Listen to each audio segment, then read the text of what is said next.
I'll hear it. Oh, you keep going. Oh, no, I got it.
check, check.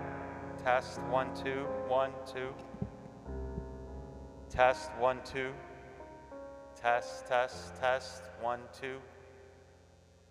Sound check, 1, 2, 3, 4, 5, 6, 7, 8, 9, 10. 1, 2, 3, 4, 5, 6, 7, 8, 9, 10. 1, 2, 3, 4, 5, 6, 7, 8, 9, 10. Good? Should I just leave it on or should I turn it off? You just leave it on. He's gonna mute it on his end.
still Greg, okay. Thank you, Greg. And so here's,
At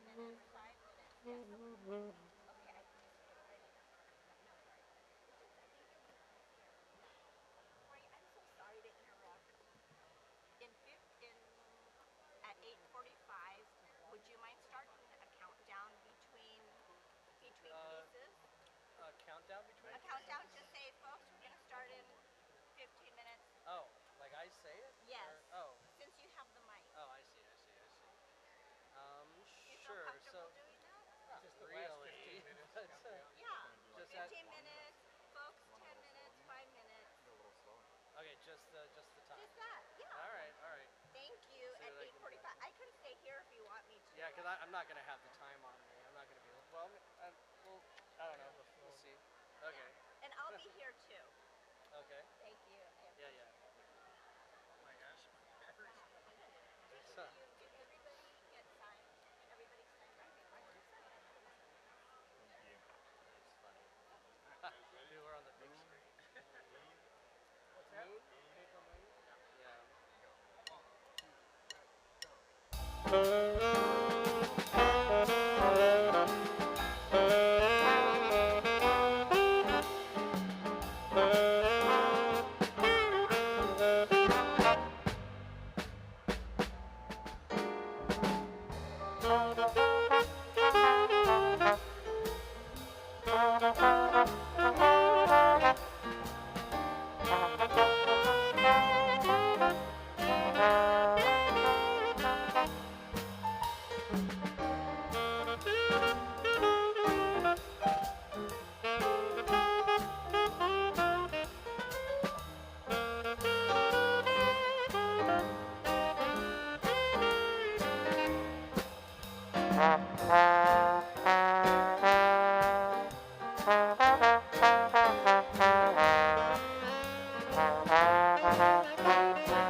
13 minutes.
Okay.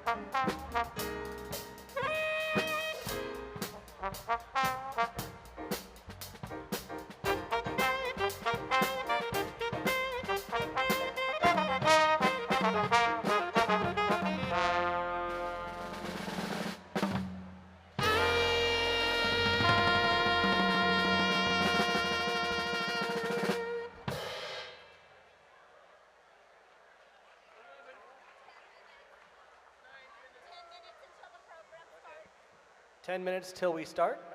Well, I mean, we're not starting.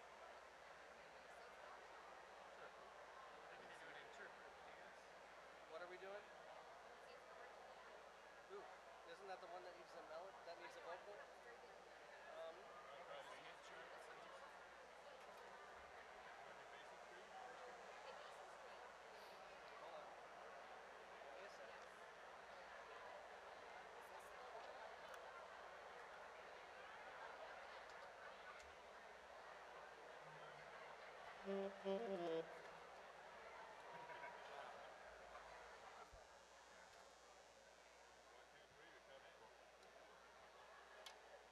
Wait, how fast is it? Oh, slow?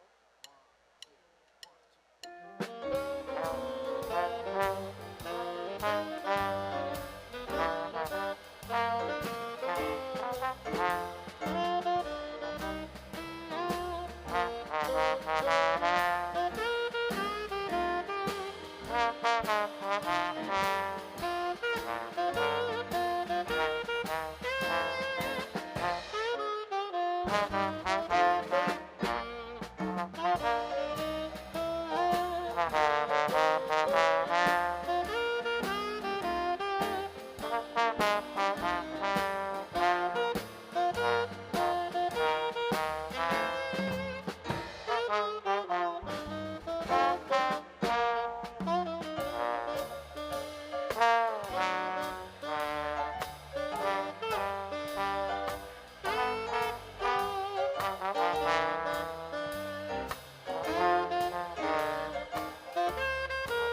5 minutes.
Good morning to all College Day employees.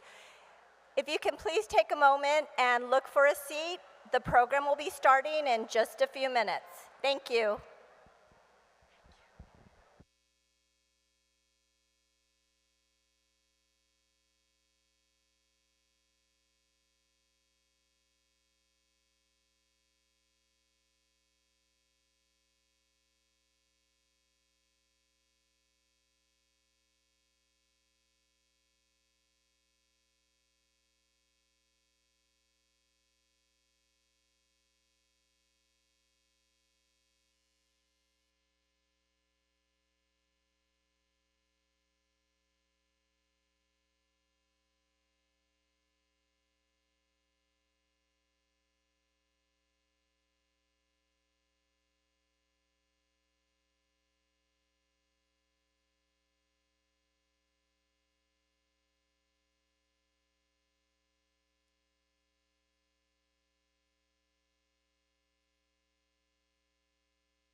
Clink a glass and wipe your eyes for my bygone days at Springbrook High.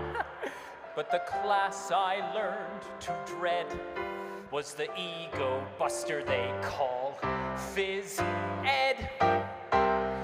Basketball, baseball, football, stickball, volleyball, dodgeball, tetherball, kickball. Playing was hell, but worst of all was the ritual that came first of all.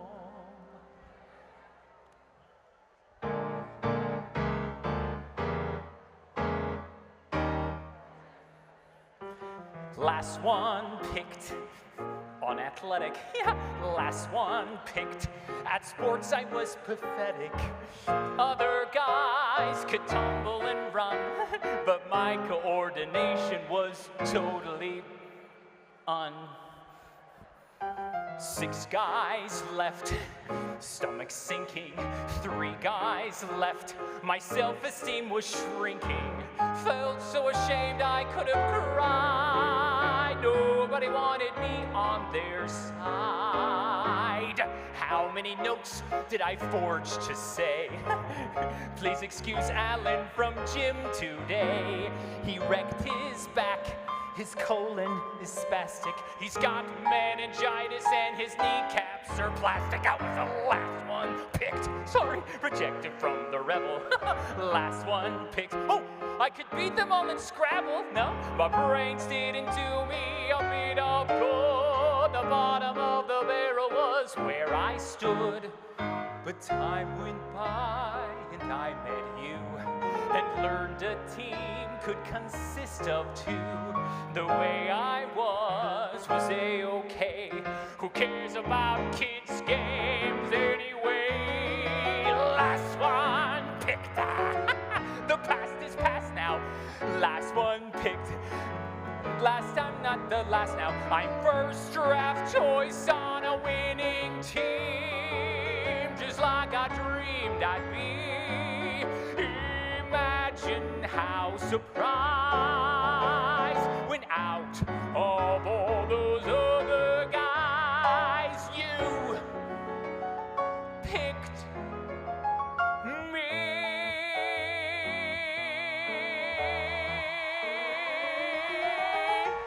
Yes, you did.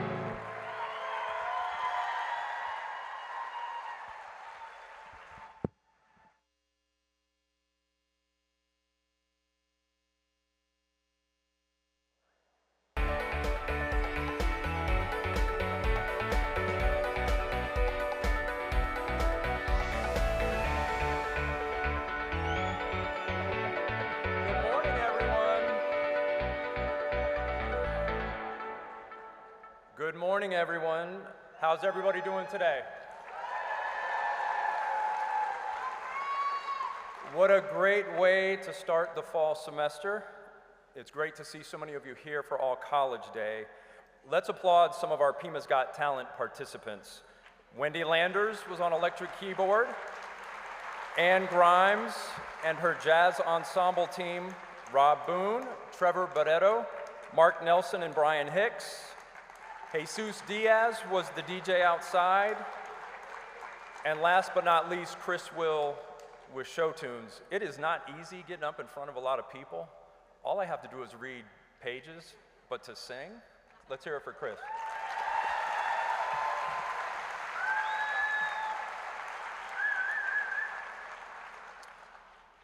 Today's event is taking place on the ancestral lands of the Tohono O'odham Nation and the Pascua Yaqui tribe, whose people have been living and working on this land since time immemorial. We have been actively transforming Pima Community College into a top-tier institution, and this year, we will continue to strengthen the solid foundation that you have helped create. We are preparing for our HLC accreditation visit in December.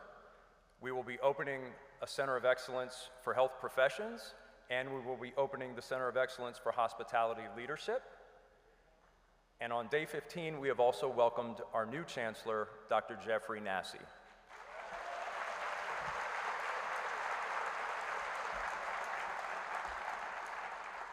Since everybody's here, I'm going to make a public service announcement. This will help you. Before his public forum in June, I asked Dr. Nasse, how do you pronounce your name? And you know how a lot of times folks will say, well, it doesn't matter. And I'm like, no, but how does your mom say it? And he gave me a mnemonic. He said, go with nasty, but just don't say the T. But we're going to upgrade that a bit because he's no longer a candidate. He is our chancellor. So if you run into him on campus and you momentarily freeze and you're like, wait, how am I supposed to say it? Just remember, classy, Nasse.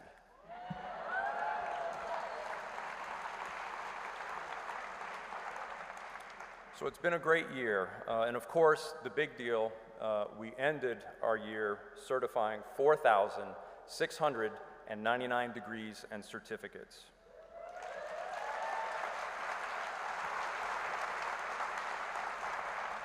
In 2024, we will continue to excel with our initiatives, demonstrating dedication to our students and community while promoting a culture of care throughout the district. Let's pause for a moment to see what we've been up to.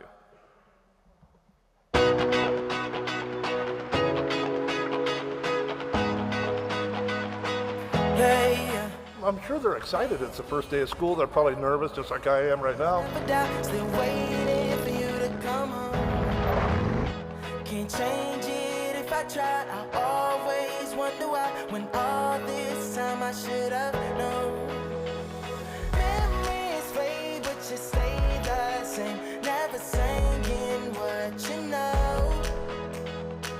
I felt so proud. I was so happy. This is Mick. He tutors math at the Learning Center. When my coach goes the extra mile for me. Sunshine, baby, don't want no baby. I'm missing you tonight. Going crazy, the love so hazy. This ain't no paradise. I need a little sunshine. Give them like exposure to what they would do with their brother's heart. Sunshine in my life. I need a little sunshine. I just try to be supportive for them. You know, I just want to be here for them. Good, that's ours.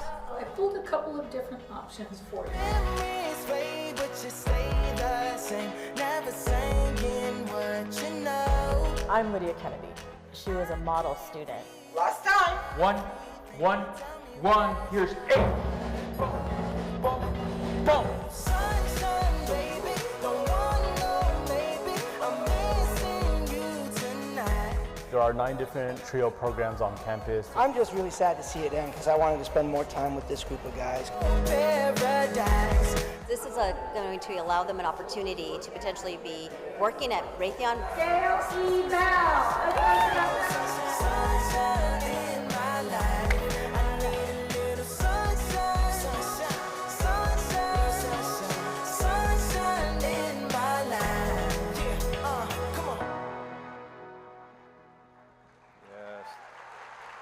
Thanks to everyone who made it on screen and for those of you who didn't. We're going to start the year off right. It's always good to practice good habits.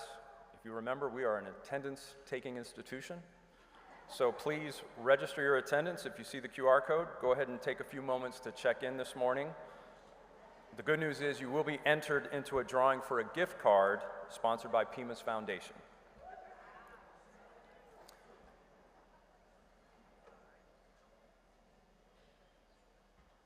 All right. At this time, I would like to welcome and recognize Pima's governing board members who are with us today. Dr. Wade McLean, representing District 1. Mr. Luis Gonzalez, representing District 5. And now please welcome to the stage the chair of our governing board, representing District 2, Teresa Riel.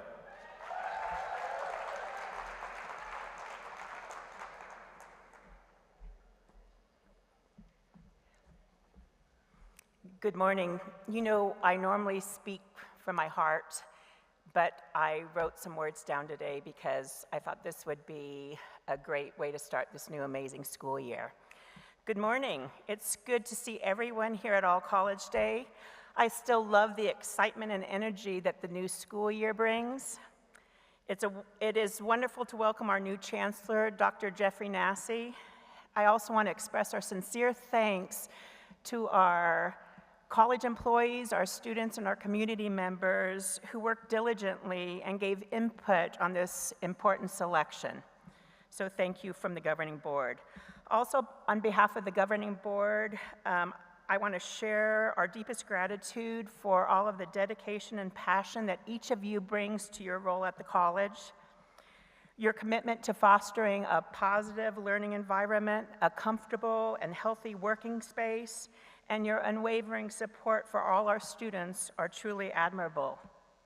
The impact you have on students' lives goes far beyond Pima's classrooms, and it shapes their futures in profound ways. I've observed the dedication and hard work that you put into your roles, and it truly does not go unnoticed. Whether you're assisting with a project, offering support during difficult periods, or simply being a dependable team member, your efforts enhance our collective experience here at PCC. It's remarkable to work with reliable and considerate individuals. As we prepare for this new academic year, it's important to recognize the unique opportunities and challenges that lie ahead. This year, like every year, will come with its own set of hurdles, but also with potential for incredible growth and success. Embracing both the opportunities and challenges with an open mind will be key to navigating this year ahead. One of the most crucial aspects of our role is the ability to adapt and innovate. The educational landscape is ever evolving, and our flexibility and creativity in addressing the needs of our students are more important than ever. Whether it's integrating new technologies, exploring new teaching methods, or finding ways to engage our students in meaningful ways, your ability to think outside the box will make a significant difference. It's also essential to remember the power of collaboration and community. We are all here to support one another. Working together, sharing insights, and learning from each other can greatly enhance our effectiveness and enrich our professional experience. Let's continue to foster and build an environment of mutual respect and open communication where everyone feels valued and heard. As we embark on this new school year, let's carry forward our spirit of enthusiasm and optimism.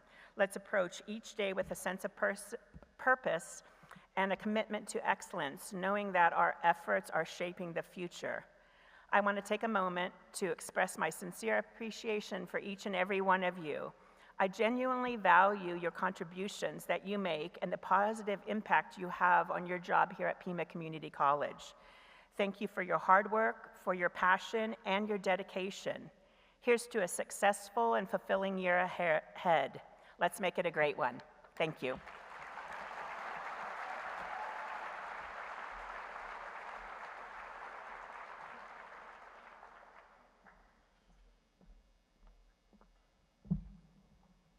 Apparently, a few of us are a little rusty with the phones, so we are going to put the attendance code back up.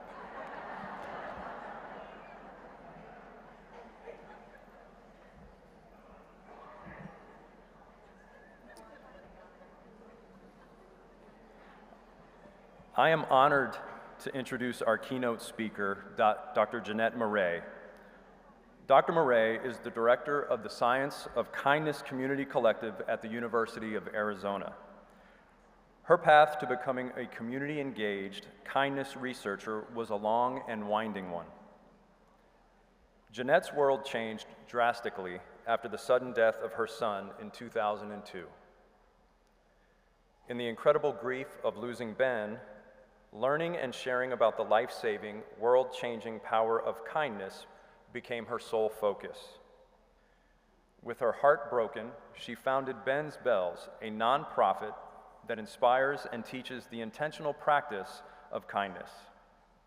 Now a research professor at the University of Arizona, Jeannette leads a research collaborative exploring how to increase kindness in interpersonal relationships, organizations, and communities.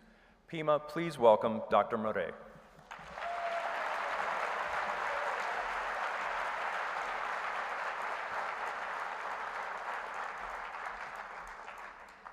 Thank you so much. They told me I could walk around, so we're going to give this a try. And that there's a clicker right here for me. Well, I am so excited to be with you for All College Day. This is so much fun, the way it kicked off with music.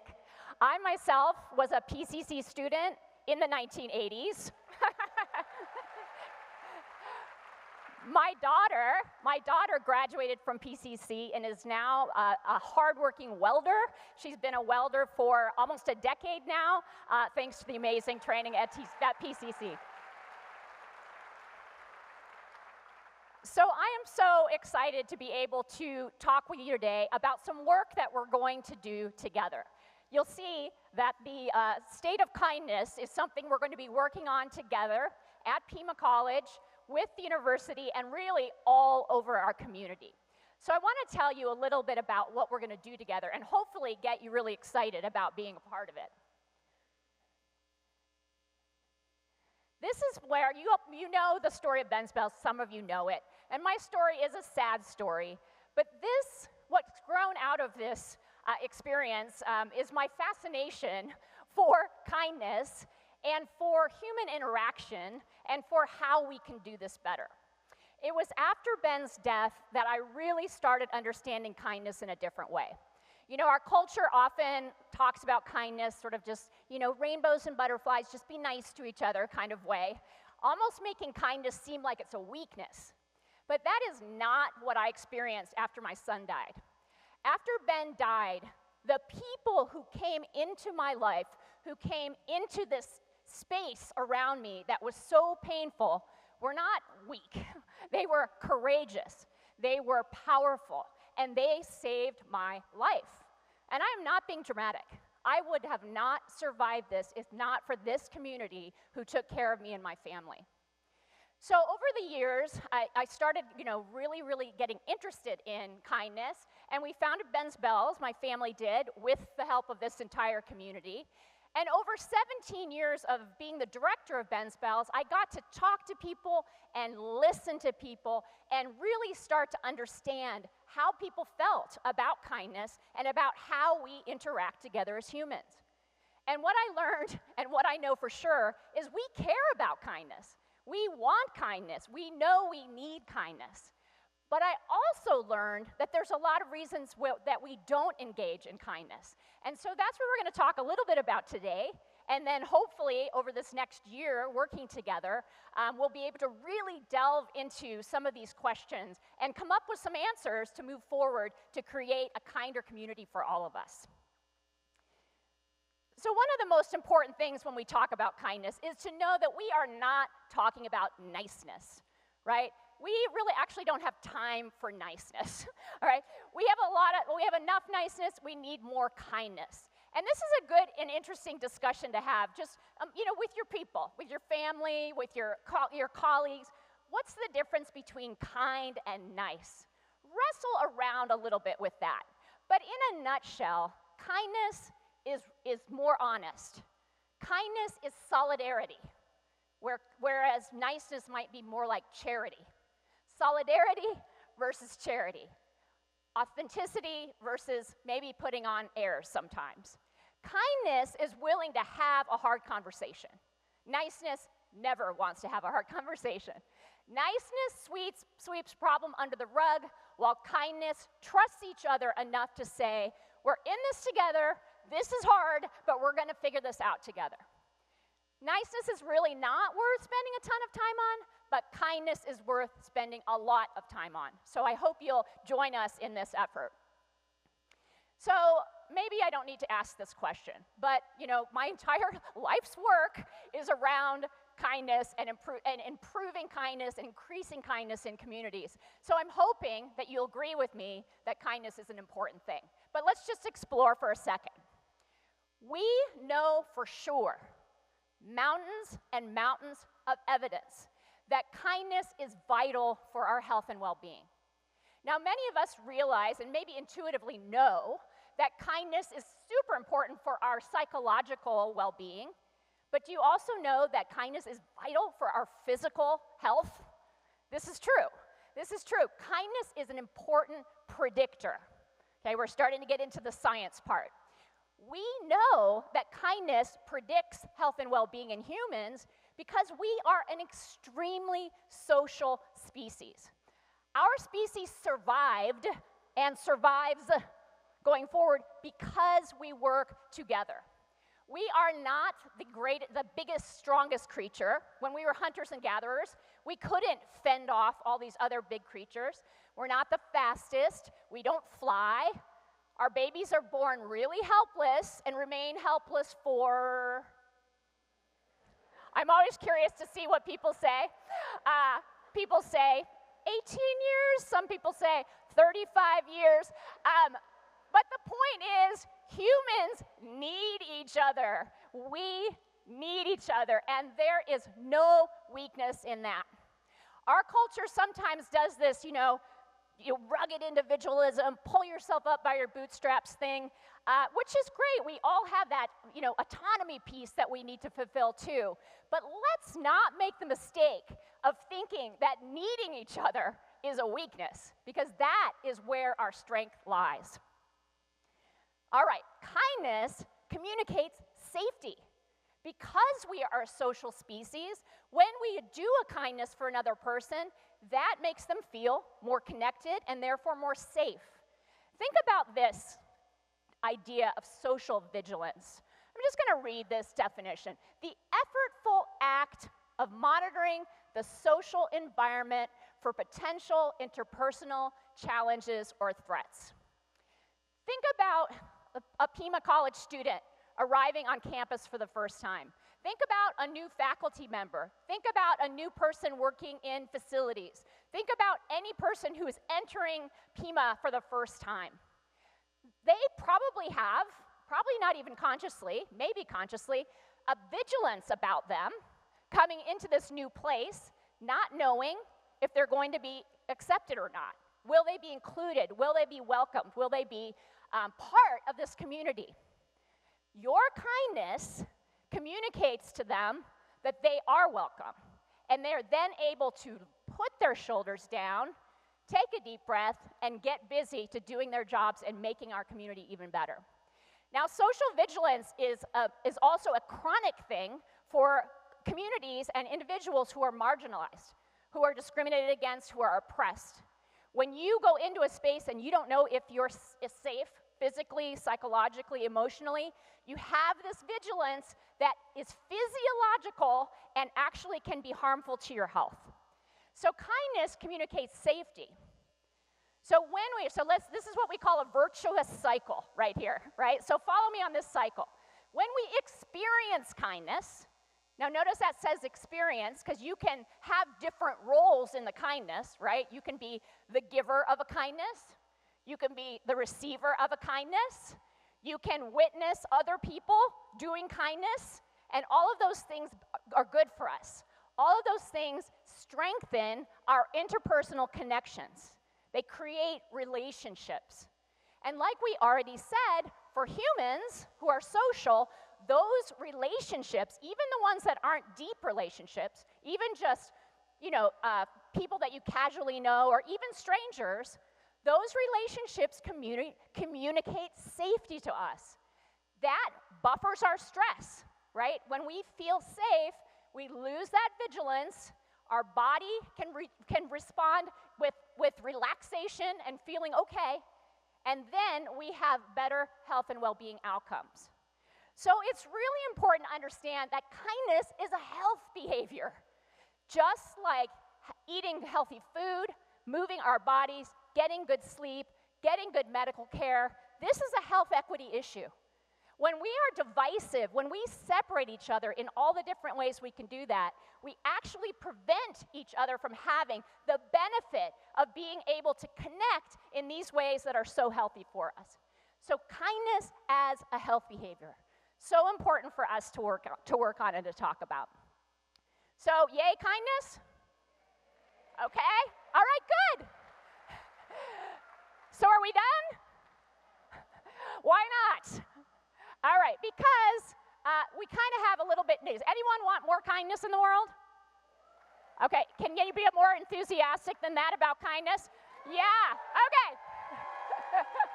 We can do this, we can do this. But this is the kind of headline we're seeing in articles now. Now that word pro-sociality is just an academic word for kindness, but we're seeing these kind of headlines. Pro-sociality needs to be a public health priority.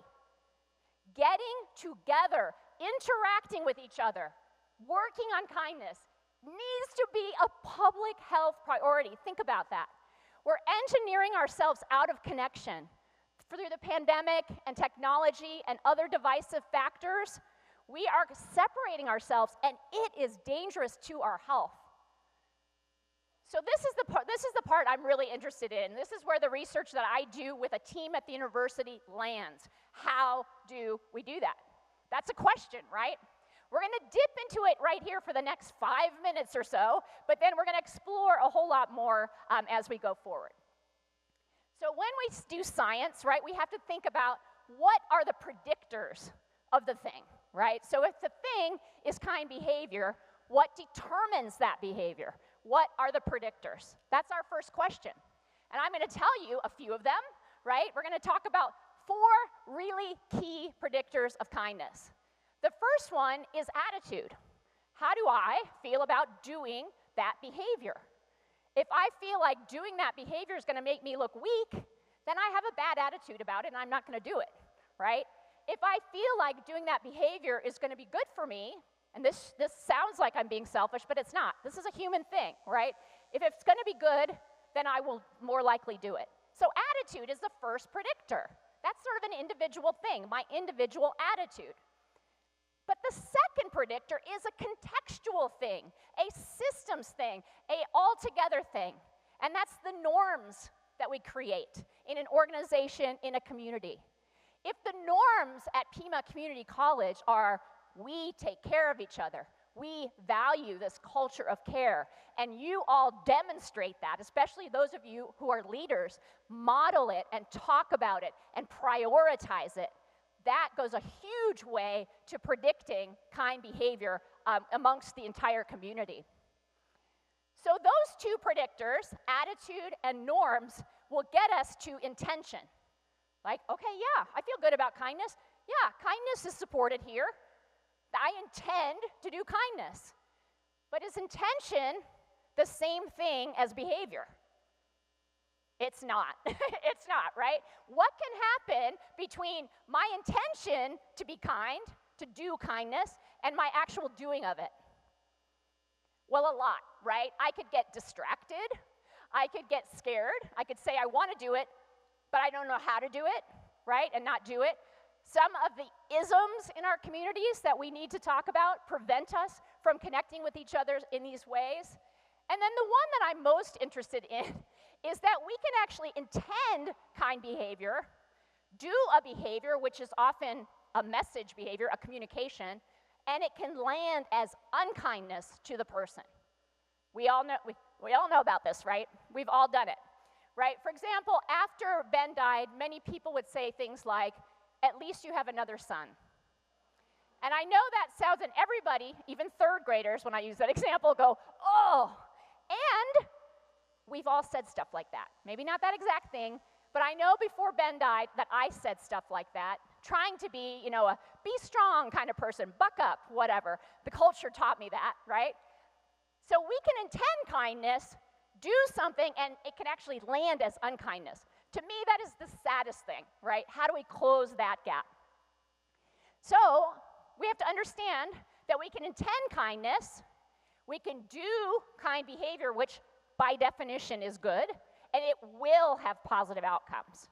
But the tricky thing with kindness is we could also have kind intention and actually do unkindness, not on purpose, accidentally, and maybe not even know about that. And that will have a negative impact. It will. So that's low-hanging fruit. We already have kind intention. Let's close that gap and figure out how we do kindness better. That gets us to the next predictor. So the next predictor, if I already have kind intention to doing kind behavior, is my skills, right? Can I do that behavior? Some behavior is super easy. You don't have to have a lot of skill. But some behavior is more difficult. This is a lighthearted example. Now imagine you're the person having knives thrown at you. Do you hope that that person throwing the knives has more than just the intention not to hit you with those knives? Seriously, right? You want that knife thrower to have really good skills. Really good skills. And language, communication, words can be like knives sometimes. We need to take seriously the learning of skills so that we can communicate our intention to people, and our intention is kind once we've gotten to this point. So that third predictor is skills. Again, that's sort of an individual level thing. I can learn skills, but I have to practice it in community. So I hope you're starting to see that we can't do this as individuals. We have to do this together. All right, the next predictor, and the last one we're talking about, is the environment, the system, right? I can have a kind intention, I could even have the skills, but if the system I'm working in says, oh, no, you don't have time for that, or no, that's someone else's job, or no, we don't do that here, then you can't do that behavior. So back to our lighthearted example. Besides the knife thrower having good skills, you also hope the knife thrower is working for somebody that gives her vacation time and a break and the chance to do professional development and the chance to work in community to increase her connection to the community and her skills and to do really thrive in her job. So that fourth and the last predictor, and these are the four key predictors that we'll be working with together, is supportive systems. What is the culture, the environment, the policies, the procedures? Do these things also communicate kindness to us? That's what we're going to be working on. So those four predictors are super important, but our very first question, and this is what the theory looks like for those of you who love social science theory, our first question is, what behavior are we even talking about, right? I kept saying kind behavior, kind behavior, kind behavior, but that's a whole lot of things, isn't it? It's a whole lot of things. So the very first thing we're going to do is talk about, with you, we're going to talk about what are the behaviors that communicate kindness at Pima Community College. Then we're going to ask you about what your beliefs about doing those behaviors are. With that information, we fill out this model, and it informs how we move forward. So this state of kindness inquiry, it's research, but we're doing it together, it's community research. We're going to say, how do you, as the stakeholders here at Pima, what do you think kindness is?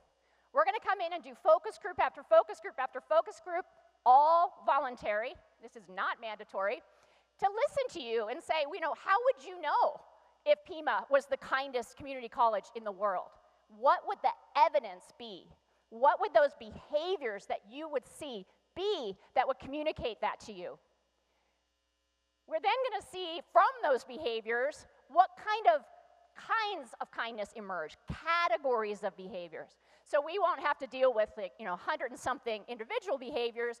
We can start to see that there are kinds of kindness almost that help us know how to tackle skill building and creating systems that support those skills. We're also going to ask you how important you think these behaviors are, how present you think they are, and then finally, what you feel about doing those behaviors yourself. All of that information will feed into a very specific and strategic plan for moving forward to increase kind behavior at Pima and throughout the Tucson community. So as I close, I just want to remind everybody that kin is what we call a cognate of kind. These two words are closely, closely related. Kin, family, we're all in this together. And by honing our skills and raising our awareness, we will communicate better and create those bonds that allow us to let down our social vigilance. I am so honored to get to work with you on this. I hope you'll think the process is really interesting and fun. I know we're gonna find out interesting things that are gonna help increase kindness in this community. This is our little research team that will be working with you. I can't wait to get to it. Thank you all so much for having me today.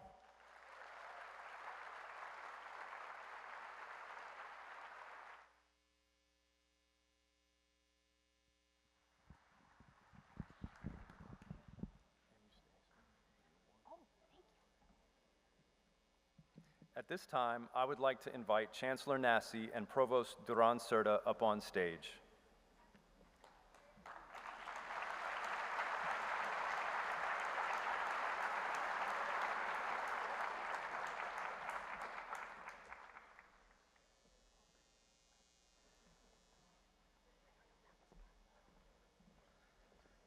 On behalf of Pima Community College, we would like to express our gratitude to Dr. Maré and recognize our partnership and commitment to promoting the importance of kindness in our community. Thank you so much.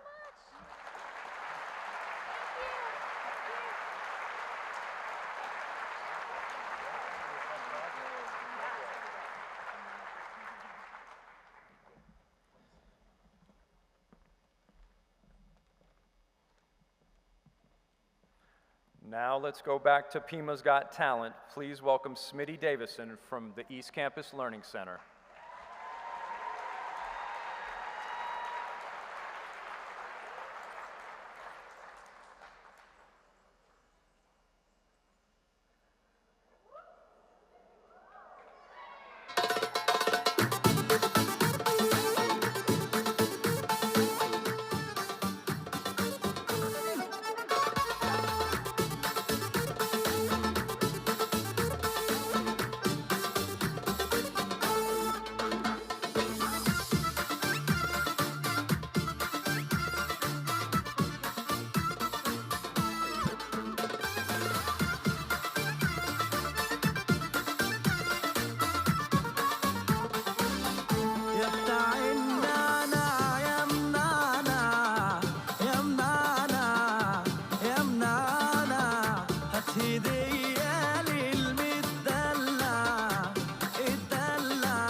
Let's hear it for Smitty. Pima's got talent. We have talent, but show tunes and belly dancing, we also have some brave colleagues. At this time, I would like to introduce our Provost, Dr. Dolores Durán-Cerda, who has just finished her year-long role as our interim Chancellor.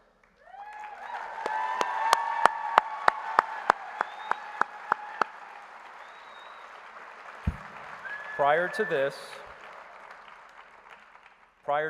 Dr. Durán-Cerda has been serving as Provost and Executive Vice Chancellor for Academic Affairs, where she has been leading and overseeing all academic areas for the college, while focusing on student success, community engagement, and diversity, equity, and inclusion.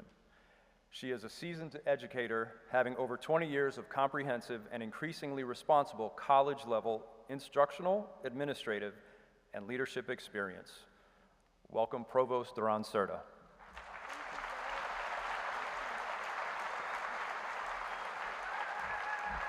Thank you, Greg. And thank you, Smitty. Wasn't that awesome?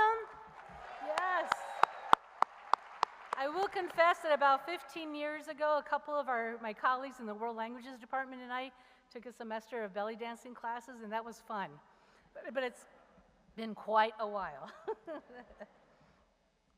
So good morning, buenos dias. Wow, welcome to All College Day 2024. There are two favorite days of mine. This is one of them because it's the beginning of the academic year and we have all this hope and we're ready to teach our students and guide them for their journeys. And then graduation when we see the outcomes of all of our efforts. So it's a really exciting time. And it's an exciting moment now as we're entering a new era of Pima Community College as we welcome our new Chancellor, Dr. Jeffrey Nasse, Classy Nasse.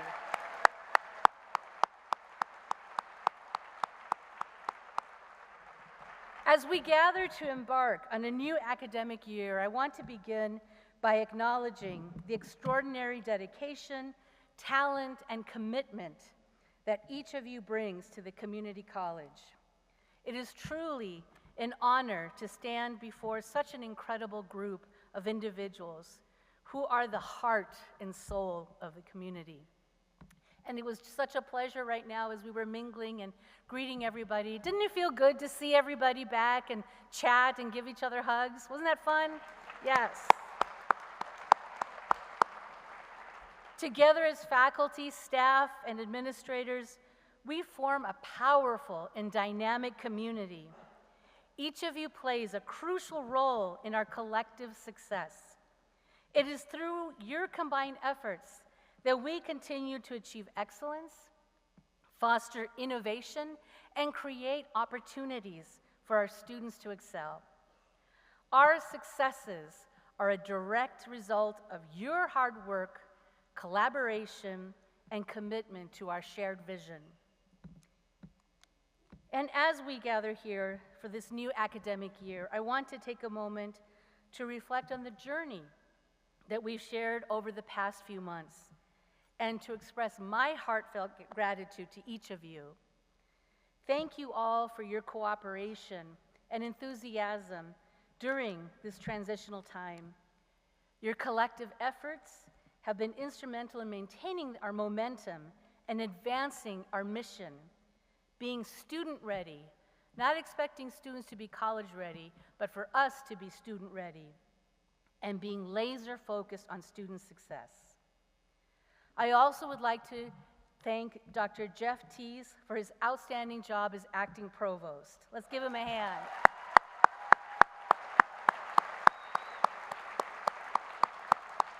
Under his leadership, he moved the academic affairs unit forward, making innovative changes and led student success initiatives through an equity lens. He is an incredible equity-minded leader. I'd also like to thank the board for their support these past few months, and specifically our board chair, former faculty member, Teresa. Let's give them a hand. And I'd like to thank the team that put All College Day together. Isn't this amazing? It's beautiful. So Phil Burdick, thank you for your team.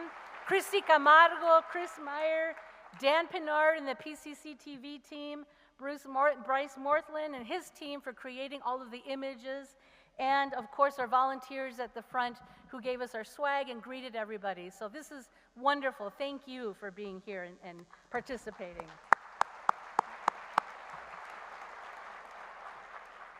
It's important to take a moment to reflect on the remarkable progress and successes we achieved at Pima over the last year. Our collective efforts have led to significant accomplishments that not only highlight our commitment and excellence, but also set the stage for continued growth and innovation. I'm excited to share with you some of the key achievements that exemplify our dedication in advancing our mission and enhancing our impact. Let's take a look at how our hard work has translated into meaningful progress and set us up for greater success in the year ahead. So one of our significant accomplishments this year has been to our focused preparation of the reaffirmation of HLC accreditation. This process has allowed us to rigorously assess and address areas of continuous improvement. Our proactive approach to accreditation reaffirms our commitment to providing a quality education for all of our students. Another key achievement has been our successful efforts to increase enrollment. In a challenging landscape, we have not only attracted more students, but also diversified our student body, ensuring that we remain an accessible and welcoming institution for all. This growth is a testament to our outreach, our programs, and our unwavering commitment to serving our community and its needs. We have also made significant strides in improving our effectiveness and efficiencies across Pima. By streamlining processes, adopting innovative practices, and maximizing our resources, we have enhanced our ability to deliver high-quality education and support services. These improvements are critical as we continue to strive for operational excellence and better outcomes for our students. Finally, I am proud to highlight our ongoing commitment to fostering a culture of care, as we heard from Dr. Maré, and the theme of All College Day and moving forward with our research project, collaborative research project. This accomplishment reflects our intentional focus on creating a supportive and inclusive environment where every student, faculty, staff member, and administrator feels valued and respected. By prioritizing mental health, well-being, and a sense of belonging, we are building a community where everyone can thrive. I'm delighted to share a significant achievement. Oh, maybe I went the other way. Let's see. Yes. I'm delighted to share a significant achievement for Pima Community College. We have been recognized as a member of the First Gen Forward Network for 2024-25. Let's give them a hand.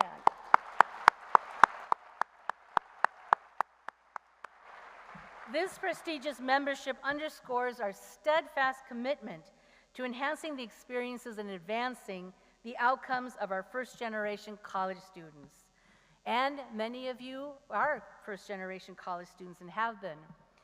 Our selection into this network is a testament to our dedication to providing the essential resources, support, and community that our first-gen students need to thrive in. It is a recognition that places us alongside a select group of institutions nationwide that are leading the way in transforming the first-gen student experience. As the first and only community college in Arizona to achieve this honor, we are excited about the opportunities that lie ahead.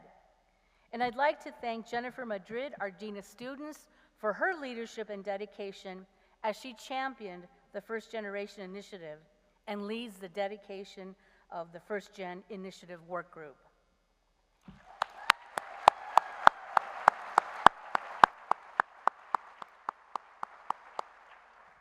And under my leadership as Provost, Pima joined Excelencia in Education, a renowned organization to committing and accelerating Latino student success across the nation and advocates for policy in Washington, D.C. One of our significant accomplishments from the past year is the successful submission of the Seal of Excelencia application. This milestone marks a pivotal moment in our journey as a Hispanic-serving institution, where nearly 50% of our students identify as Hispanic Latino. Our application highlights 18 exemplary practices, policies, programs, and leadership initiatives that reflect our deep commitment to equity, familia, and servingness. This achievement demonstrates our intentional efforts to address the unique needs of our diverse student population and to create an inclusive and supportive learning environment. It reinforces our purpose of fostering an equitable educational experience and positions us as a leader in higher education. As we continue on this path together, this accomplishment will serve as a strong foundation to further advancements and continued excellence in our programs and services, driven by our dedication to enhancing student success and upholding our values of equity and familia. Also, I want to mention that Pima was ranked the 5th best online community college in the nation, according to Forbes' Best Online Community Colleges of 2024. And I want to thank Michael Amick, Josie Milliken, and their team for Pima Online for their leadership in this stellar recognition. So thank you.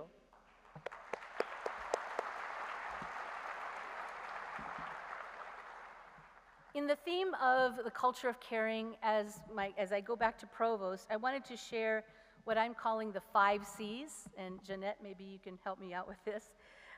So I thought of connection, and you talked about that, making those connections and cultivating meaningful relationships with each other as colleagues, as employees, right? But also with our students and with our community partners to create that environment of trust, respect, and inclusivity. Communication, because we want to foster open, clear, transparent, consistent communication. And we can do better. We can always do better in informing each other and engaging and aligning our shared goals. Collaboration, embracing teamwork across all levels of the college, not just within our units, but cross-functionally, because we are one college and we work with each other in different offices, and valuing that collaboration. Creativity, being innovative, encouraging the innovative thinking and embracing new ideas to address the challenges that we face in higher education.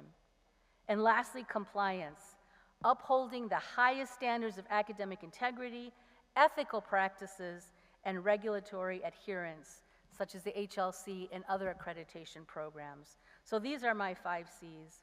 And then I wanted to share one more thing quickly, but priorities for this year. As you can see, of course, first and foremost, the HLC accreditation. Also that we have a laser focus on student success through an equity lens. And of course, teaching and learning excellence. And that's our faculty and adjunct faculty and our staff instructors and administrators, deans who work together to create a thriving working relationship with our students. And now with our Teaching and Learning Center, we have a new executive director who's going to be leading those efforts and working with faculty fellows. So we're really excited about that. And also later on, I'll be sharing in my Provost report about different opportunities for faculty fellows underneath the Teaching and Learning Center. So there's going to be outcomes and assessment, one for generative AI, another one for undergraduate research, and another faculty fellow for care, equity, and servingness. So you'll be getting more information about that. And of course, focus on credentials of value, and that means working on our guided pathways, as well as our no wrong door model, which is on-ramps, various on-ramps for our students to join Pima College, be it through iBest, Pima Fast Track, transfer, our baccalaureate degree, dual enrollment. So our students have many opportunities to join us. So with that, I'll just thank you again. This has been a wonderful moment to share with all of you. And please know that I am accessible. My door is open. I'll be holding, as I did before, office hours at the campuses. I'll be making classroom visits. I'll let you know, faculty, ahead of time. I just won't pop in. Because I remember that happened to me. I did not like that. And then I'll resume my Café con Leche virtual meetings where you can pop in. You don't have to schedule, but you can pop in, ask any questions, comments, or have innovative ideas you'd like to share. And of course, my monthly Provost newsletter. So thank you again. And I think I'll pass it back to Greg. Muchas gracias. Thank you.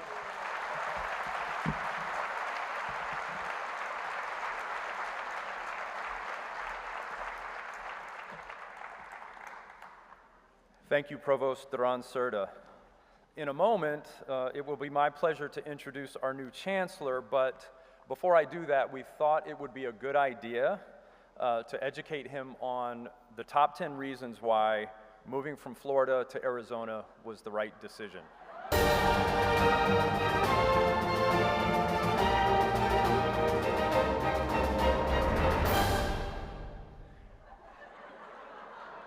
Number 10, it's dry heat.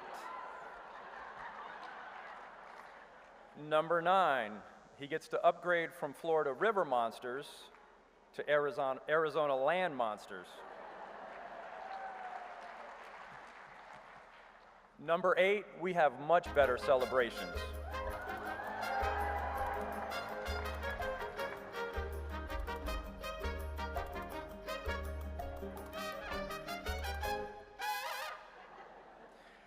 Number 7, we have the best Mexican food in the country.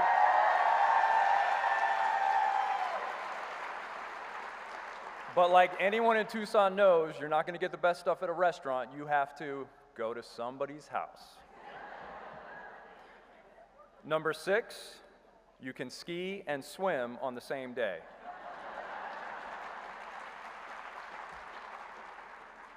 Number 5, a true cinematic masterpiece was filmed right here in Tucson. You're smart, easygoing, get your father's good looks.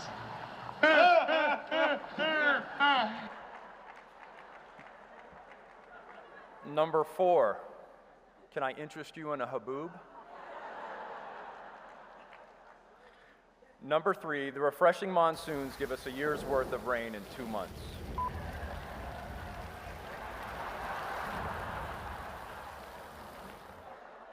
Number 2, Tucson has the friendliest rattlesnakes in the West. They love to be petted, you just have to make sure you let them sniff your hand first.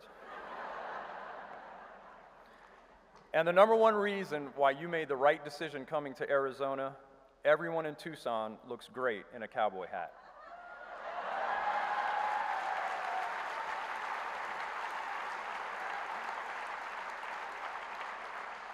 Dr. Nasse, we hope that you enjoy your time in Arizona. Dr. Nasse brings over 20 years of experience in collegiate teaching and administration across multiple areas of higher education. Besides serving as the college provost, some of his roles at Broward College included Senior Associate Vice President of Academic Affairs, Dean of the Education Pathway, Dean of Academic Affairs, Dean of Academic Resources and Writing Programs, Associate Dean of English, Communication and Fine Arts, as well as Associate Professor of English. Easy for me to say. He has also had adjunct faculty positions at Florida Atlantic University, Central Maine Community College, and East Carolina University. Pima Community College, please welcome our new Chancellor, Dr. Jeffrey Nasse.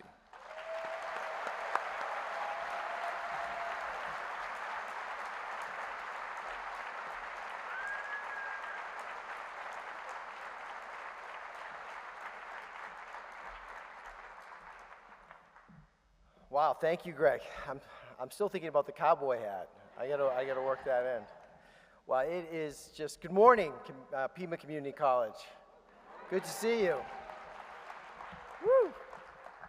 It is great to see everyone here this morning. I was getting a little nervous with the singing and dancing None of that here for me, for sure.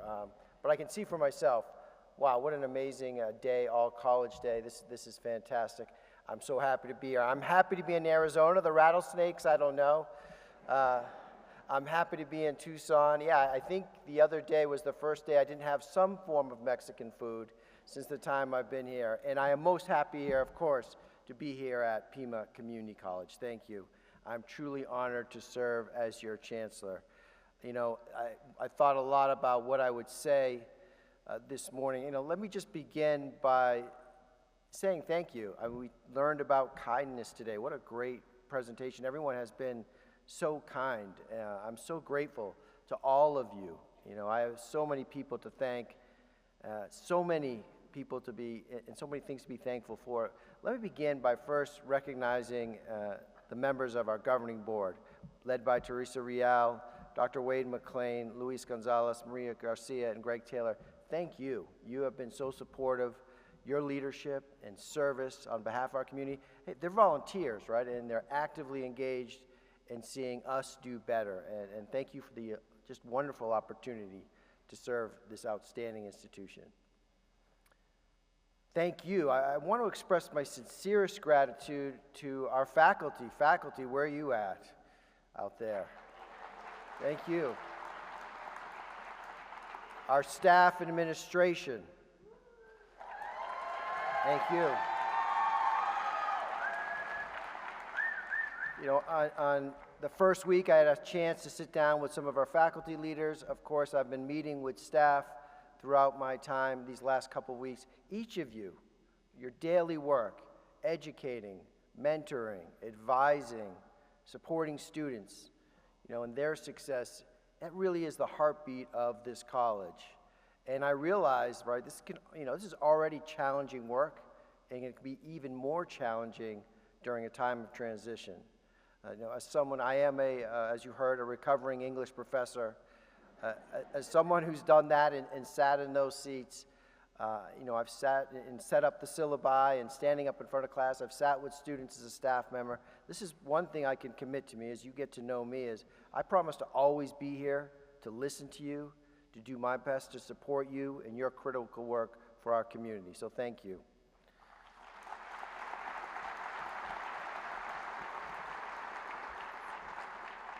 As Greg astutely pointed out, right, as someone coming from across the country to a new state, new city, a new college, as the new guy, that's me, I have felt so supported throughout this process. And I have to take a moment here to recognize Gabriela Chavari, my executive assistant, for her help.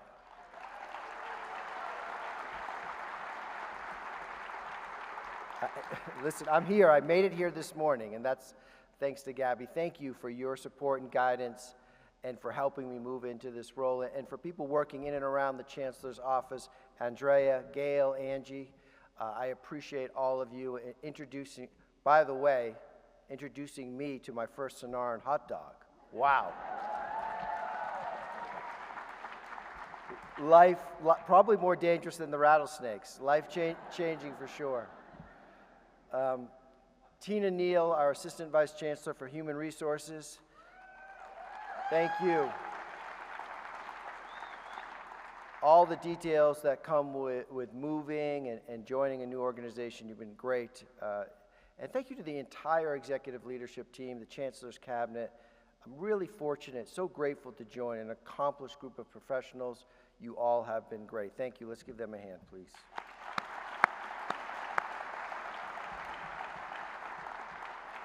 Our Pima Foundation team, led by Marcy Euler, you have all been so welcoming and supportive. They set me up with a big basket of all kinds of good stuff, so thank you for what you do, for all of our students, faculty, and staff. And I also want to recognize Dr. Dolores Durán-Cerda, who has served with distinction, right, for her outstanding leadership as the interim chancellor and now as our provost. I feel very fortunate to be working with you. Thank you.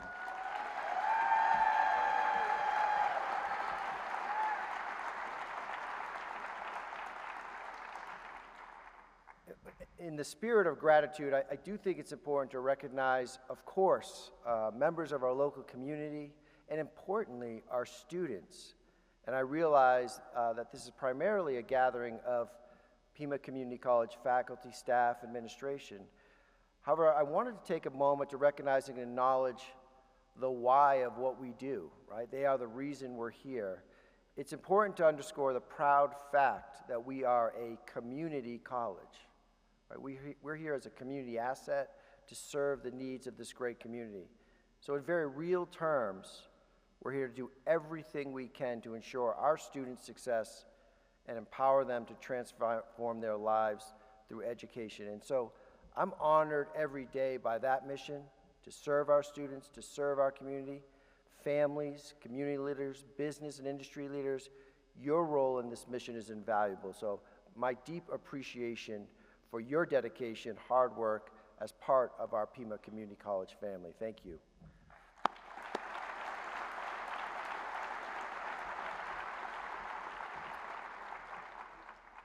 I thought it was important as you get to know me and I get to know you, I wanted to spend a little time, about leadership. I want to talk about leadership. I've learned over the years in varying ways that so much of our lives, of what we do, comes down to this idea of leadership. And I think it builds on the theme around kindness, culture of care, right? That ability to guide each other, to seek and achieve common goals, can be applied to so many areas of our lives. If we think about our family, our friends, certainly our work, our professional lives, our communities, whether that's a kid's soccer team, certainly a classroom, a department, a neighborhood, a college, a city, a state, a country.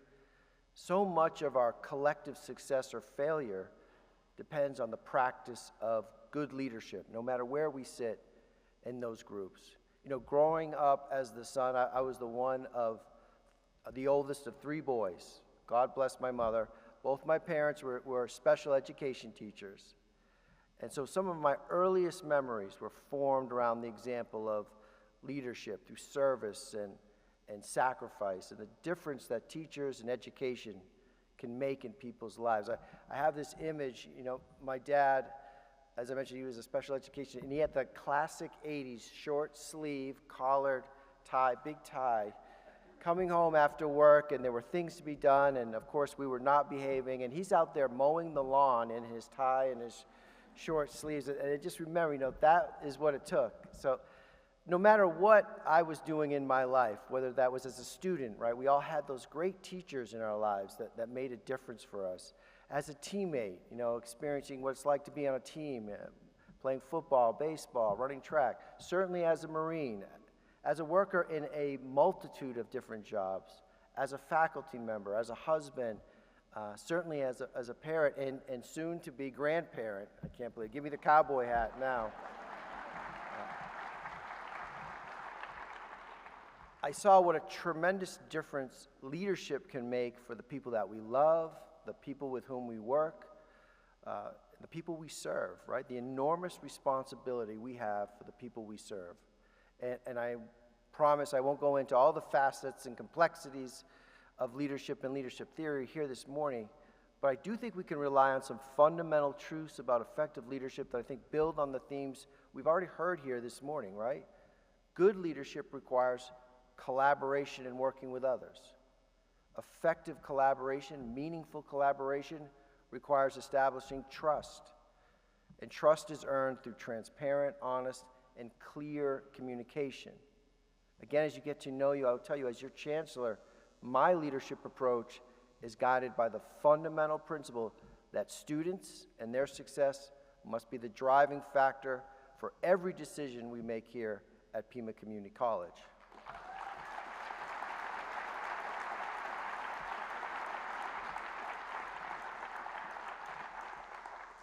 And that's not always easy, right? Discerning that. This will require collaboration at multiple levels, including a strong commitment to shared governance. That's something I believe in. And importantly, we need an intentional commitment to continually improving, as we heard earlier, communication at various levels across this great institution, to strengthen our trust in each other as we work to accomplish this mission. Too often, when we think about communication, we're very often focused on the output, like we have to communicate something, that message to the audience. However, an equally important, if not more important, part of effective communication is on the receiving end, right? Which is the ability to listen, right? Discern that message. Earlier this month, when I first began, I announced my plan for my first 100 days here at Pima Community College: listening, learning, and leading. The main goal of my first 100 days is to engage you in a structured process of listening and learning to help me understand PCC's strengths as well as any opportunities for improvement. Again, leadership to me means listening and learning. So I'm embarking on a listening and learning journey that will engage students, faculty, staff, administration, our governing board, community partners, and an active and collaborative dialogue on the overall direction of the college. And so as those dates are announced, I urge you, please come out, participate, ask me questions, collaborate with me in this process. Some early impressions I have, and I was here for a week. I had to go back to Florida, help my son move, came back. So this is like day 9, I think.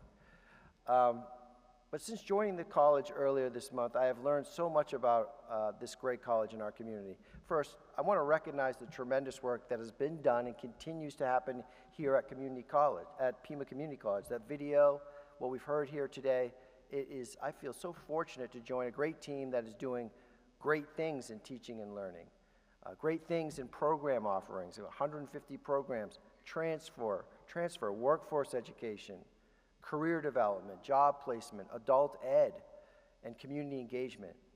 We've got great campuses, centers, some truly world-class facilities here at Pima Community College. I mean, our centers of excellence are just so impressive. As someone who's had a chance to spend time at other colleges, wow, these are really, really points of pride. As we heard earlier, we're opening the Center of Excellence in Health Professions on our West Campus. Can't wait for that. Our Center of Excellence in Hospitality Leadership on the Desert Vista campus, which is just so exciting for all of us and for our students. And I'm glad to see that I told our board today, ever since I came, our enrollment's going up. So I'm glad to see enrollment continues to improve steadily. I think as I checked last, we're certainly up as compared to the previous year, which is great news, right? And I want to emphasize that we'll undoubtedly work to continue that trend. We need to be focused on outreach and providing access. That's a fundamental, right? Providing access to higher education for all of our community. In terms of student success, you heard Dolores mention that laser focus.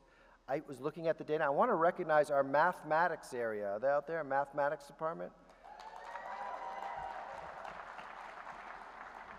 From what I can see, and in just some early looks, the student success rates in math continue to climb, which is just critical for our students' progress and future success in their respective programs. Our TRIO Upward Bound program out at the Desert Vista campus.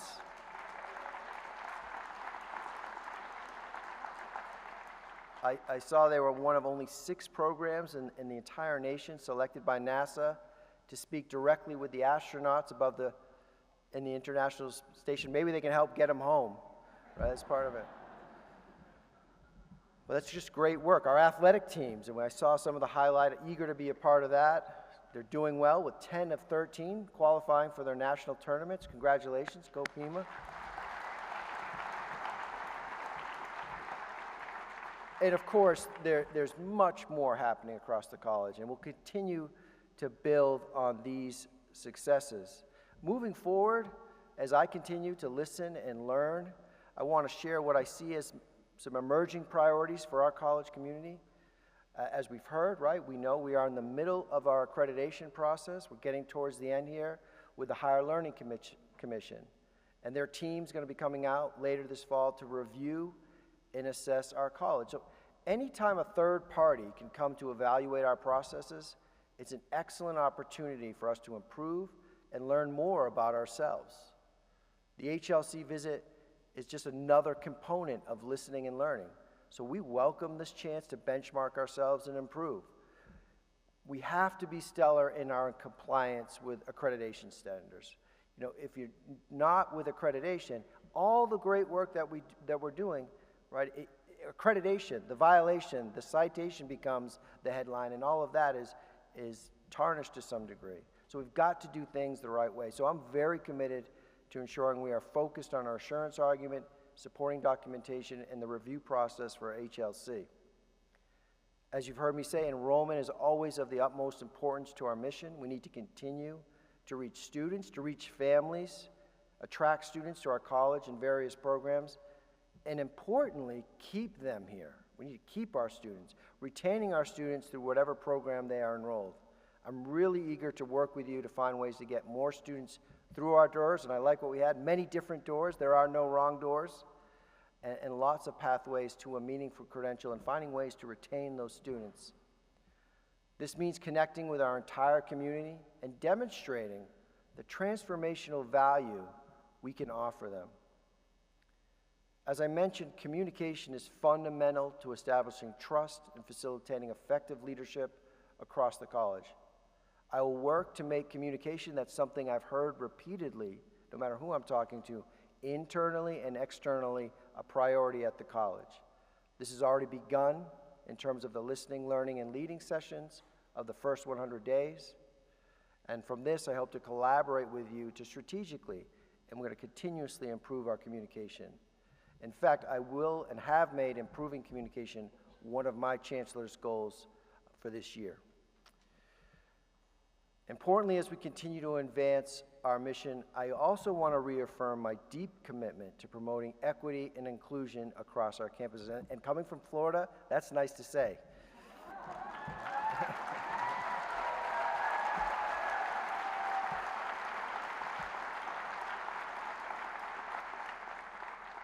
A key aspect of this commitment is ensuring that we intentionally and meaningfully support our traditionally underserved communities. Pima Community College is proudly a Hispanic serving institution, and we emphasize, I love what I heard, servingness, which means we go beyond access and enrollment, right? That's the first part, to focus on improving in equity and inclusion in all of our outcomes. Servingness, right? That's part of our culture of care, which means we genuinely seek the best for all members of our community. Using inquiry, right? Asking tough questions of ourselves, using evidence, and taking actions. We will do more to support our Hispanic, Mexican American, African American, Native American, disabled, neurodiverse, and LGBTQ+ students. We want success for all.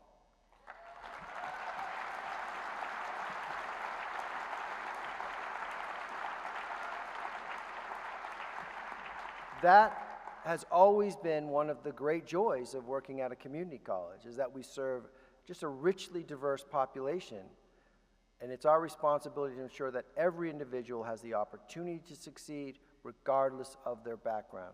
This means addressing systemic barriers, amplifying the voices of those who have been historically underrepresented, and creating an environment where everyone feels valued and supported.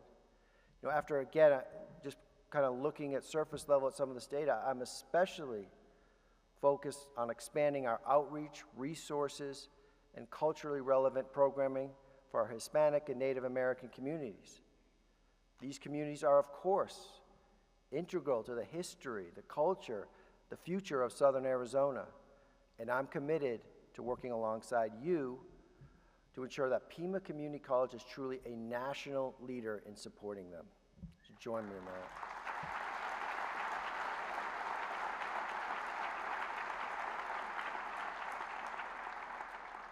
In the coming months, I'll work closely with faculty, staff, and community leaders to listen, learn, and develop strategies that directly address the needs of these communities. This year, we'll be defining Pima's culture of care. We're going to be re-examining our mission and strategic plan. That will be exciting. Please join me, the executive team, our colleagues, as we embark on this journey together, as we get an opportunity to re-envision what we mean to each other and our community. So I think the kindness work is perfectly aligned with that. Our work will be guided by the principles of equity, respect, and shared leadership as we strive to create a college environment that truly reflects and honors the diversity of our region, and my family's new home. The future of our college will be grounded in principles of effective leadership, collaboration, trust, and communication. Decisions will be guided by the fundamental principle that students and their success must be the driving factor for every decision we make at Pima Community College. This means being excellent in everything we do, service excellence, and equity in everything we do. Embracing innovation in our programs. We have fundamentals we can get better. We should also be trying lots of new things, right? Not doing the same things. Innovation in our programs, innovation in our teaching, innovation in our operations. Support ongoing professional development for faculty and staff. Strengthening community partnerships and outreach to all corners of our community. I'm calling on you for ongoing input to help shape this vision. I encourage our students, faculty, staff, community partners to actively contribute to our college's success through active collaboration. Great ideas come from all of our community spaces, and an open dialogue with me will be a cornerstone of my leadership. I'm looking forward and confident about what we can accomplish together as a team, as a community, and as a Pima Community College family. I thank you again from my heart for your service, your support, and your leadership, and importantly, your trust in me as your Chancellor. Thank you.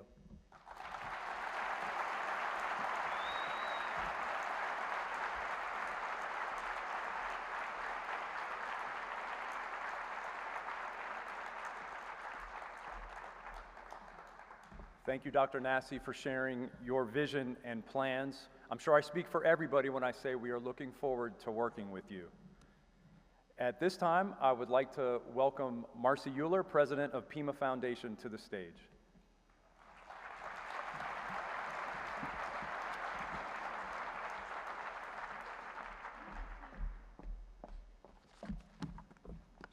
Good morning. So far it's been great, don't you think? Absolutely. So, Greg, thank you for the introduction. Chancellor, your comments were wonderful. Jeannette, it's so nice to see you. We've been friends for a long time. There we go. So, I want to make sure that all of you know what Pima Foundation is all about. Pima Foundation is the philanthropic partner to Pima Community College. We support the students, faculty, and programs that are important to the institution as well as important to our community.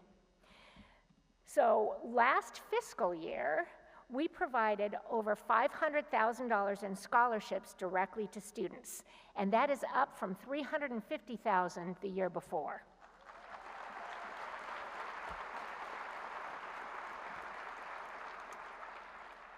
And we're anticipating doing more in fiscal year 25. We also provided over $2 million in support to Pima Community College departments and programs. So in all, directly back to the institution and our student learners, over $2.5 million worth of support from Pima Foundation.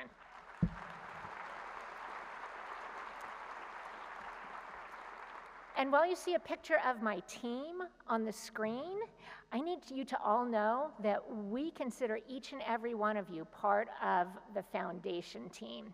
We can't do the work we do without your support and help. So thank you for being part of our team.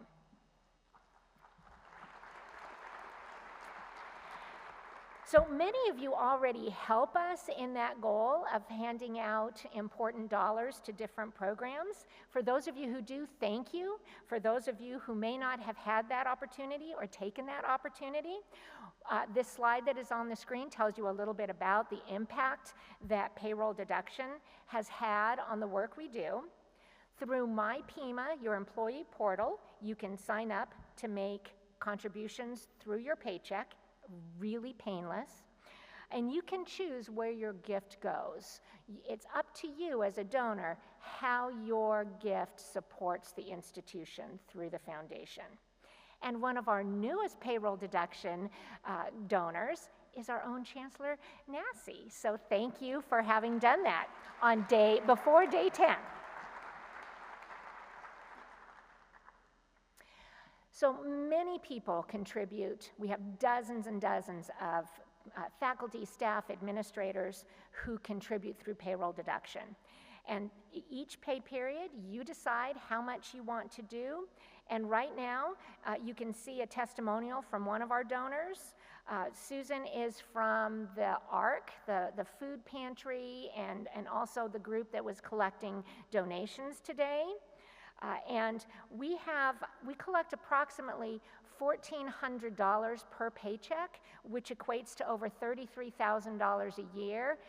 We can always use more, and so there are many options, and if you're interested and have any questions, the Employee Service Center can help. Karina is another of our donors, and so if you have questions, lots of people are willing to help with those answers. Right now, we also have a 50% match from a generous donor on new money. So if you gave $5, it would turn into $7.50 as a new donor. That's hugely impactful. One of the events that we are taking part in is the Tucson Classic Car Show, hosted by the Rotary Club of Tucson. The funds go to Pima Start, Success Through Advanced Reskilling and Training, that is housed at the Center of Opportunity, hosted at the Gospel Rescue Mission. It is a collaboration between that entity, our Workforce Development Department, and several different programs within the college, as well as the foundation. Last year, we earned $80,000, which was matched by 50%, and we want to make an even bigger impact this year. The way you can help us is to buy tickets, help tell others about tickets, and eventually, probably in the next couple of weeks, we will have volunteer opportunities in Pima News, so please look out for that. We're also a funder, or a charity with El Tour. So if you like to bike or run, join our team. Both events are on our Pima website, and we also have jerseys available that you can purchase to show your support for Pima Community College and the foundation. And today, our very first podcast drops. It is being hosted by Savannah Franco. She is on our staff, and she is a proud Pima Community College alumna. Yay, Savannah. These are very short, maybe 15 or 20 minutes. They're highlighting students and faculty and donors and partners of the foundation. And the theme is around Connect, Thrive, and Explore. And there's a link on our website. And I want to extend my gratitude to PCC TV for all the work they're doing to help us with that. Finally, if you have any questions, Pima Foundation is here to support the college. If you have questions, reach out to us. You are part of our team, and we thank you for your support each and every day. And so, the best part of my job is to get to hand out the gift cards. There she is. All right, so Christy has provided me with a list of people who were eligible for the prizes, and so I'm gonna call everyone up, and Christy has the awards for you. So, Kyle Williamson, Mia Quintero, did I hopefully said that right? Britt Bohan, Patricia Laura, Patrick Chandler, I hope I get this name right, Elizabeth Semyon, is that right? So each of you got a $250 gift certificate. But wait, there's one more. There is a $500 Southwest Airlines card for Susan Kramer. Congratulations.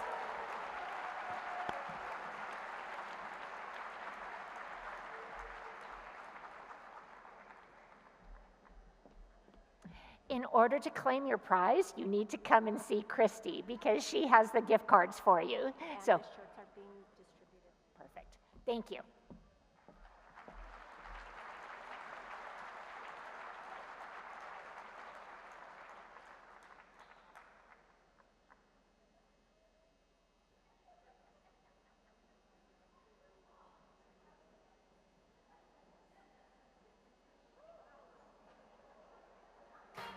Karen with the Vet Tech Department at East Campus.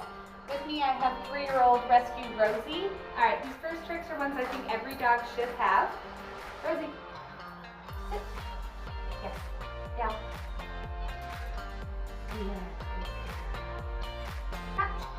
Yes. Touch. Yes. Touch. Good. Side. Yes, good girl. Roll over. Good. Sit pretty. Yes, good girl. Ready? Back. All right, for the more advanced ones, over. Yes, good girl. Parkour. Yes, good girl. That was a good one. Weave. Yes, good girl. Up, up. Good girl. Thanks, guys.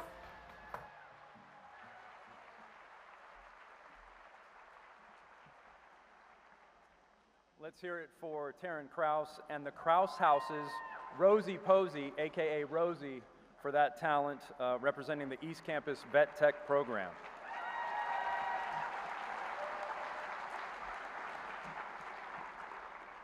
What sets Pima Community College apart? It is the vibrant diversity within the Pima community. The students who choose Pima in pursuit of a better future are deeply influenced by the dedication and support they receive. In its second year, the Pima Inspiration Award allows students to recognize employees who have made a significant difference in their Pima experience.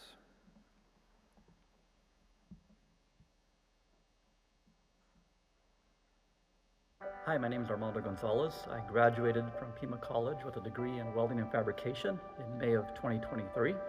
I am currently retired after a 35-year stint with the Arizona Air National Guard and the United States Air Force.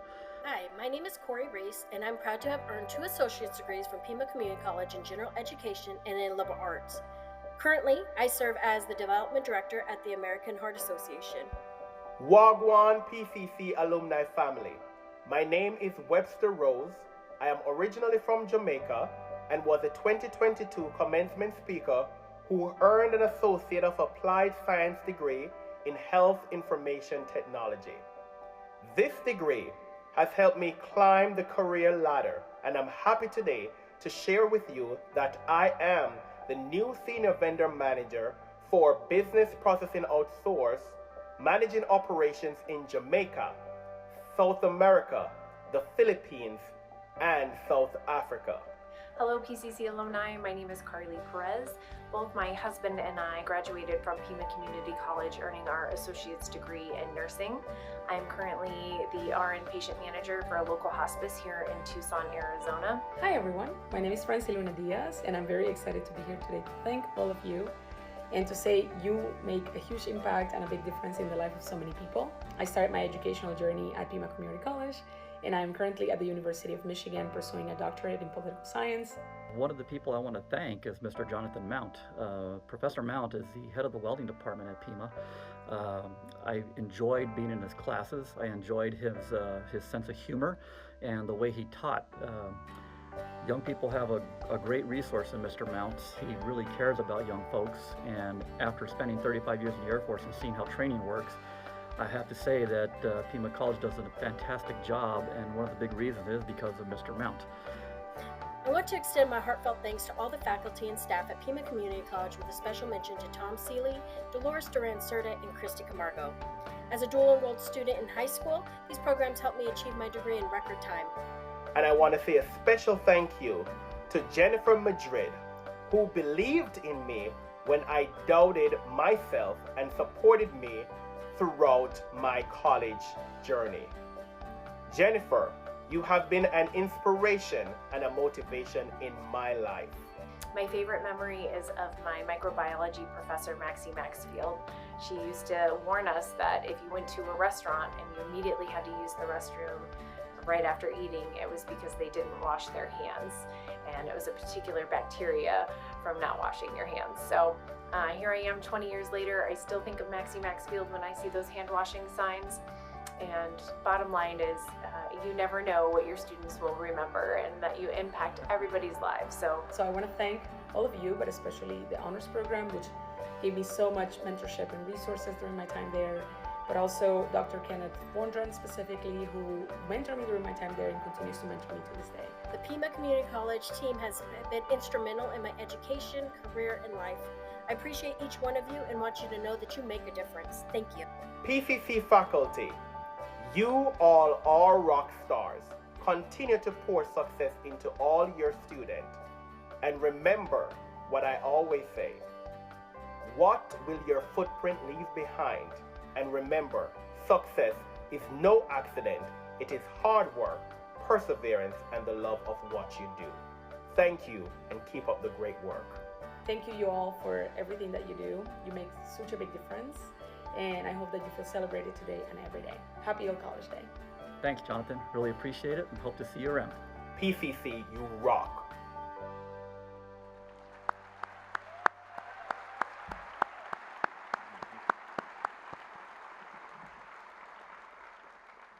This year, we are excited to welcome Teresa Perez, a 2020 graduate, former Diversity, Equity, and Inclusion Assistant, as well as an ambassador in the Immigrant and Refugee Student Resource Center.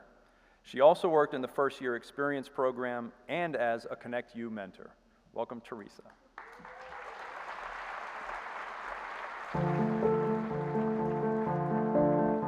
I've been a teacher for 2.5 years. I always tell my students about the fact that I went to community college. I think it's important that they hear it.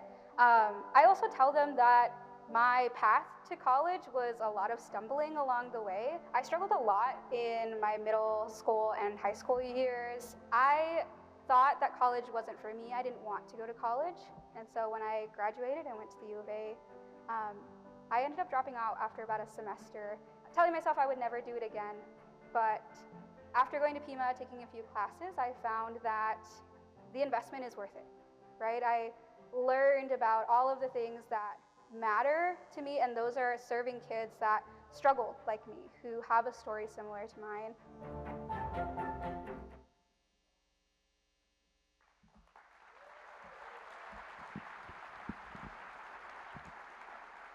Okay, hello, Pima Community College. I want to go a little bit off script and say, you can probably hear my voice. My high schoolers are talented in many things, and one of those things is spreading germs. So, but it is so nice to be home here in Tucson and back at Pima Community College with all of you. First, I have to start off acknowledging what an incredible honor it is to be up here in front of all of you, and especially my mom. If we could give my mom a round of applause right here in the front row.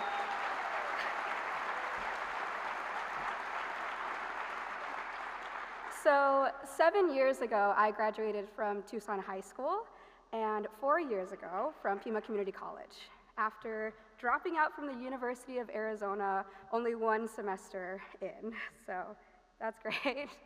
But if you would have asked me 7 years ago, or even 4 years ago, where I thought I'd be today, I probably wouldn't have said that I would be a math educator. As somebody who stumbled their way through middle and high school, and again through my associate's degree and my bachelor's degree, being a teacher and being on the other side now is such a surreal experience. But now we sometimes hear teachers say, well, I'm a math teacher. My job is to teach math, and only math. And to that I say, well, to teach math is to teach people to be human, is to engage with their humanity at every level of their being. We ask students to be vulnerable, and we invest so much into them as their teachers. I can tell you firsthand now that as a teacher, we sometimes don't get to see the fruits of our labor. The hours that we spend pouring into others sometimes go unnoticed or forgotten, which is why I am so incredibly honored to get to show Dr. Charles Zhang the fruits of his labor. And if I could actually ask him to join me on stage at this time.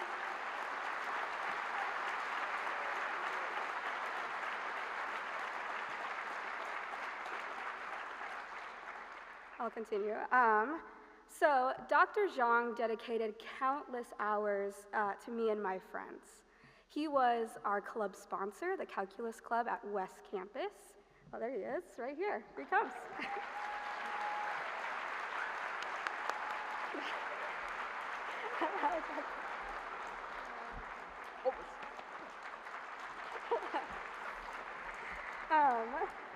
There he is. He welcomed me back into his class every semester, despite having failed his class more than once. But you all heard a little bit of my story, right? I stumbled through all of my K through 12 and my higher education, so I never thought school was for me, especially college.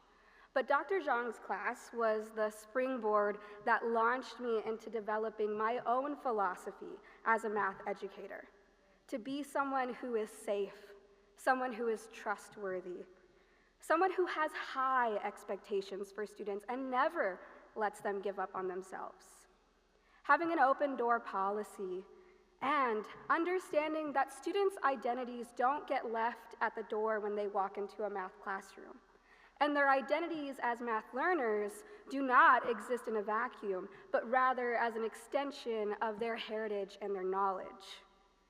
Dr. Zhang showed me that failure is not an end, but an opportunity to begin again. And in my case, again and again and again. So thank you, Dr. Zhang, for everything. I hope that I can pay it forward now in a way that makes you proud.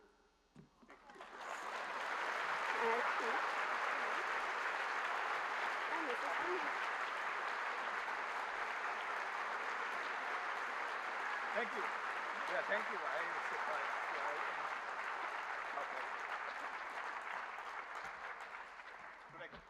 Are we good?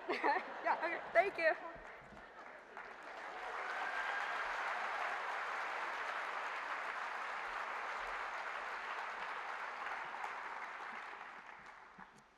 Our second alum is Don Guerra, owner and founder of Barrio Bread.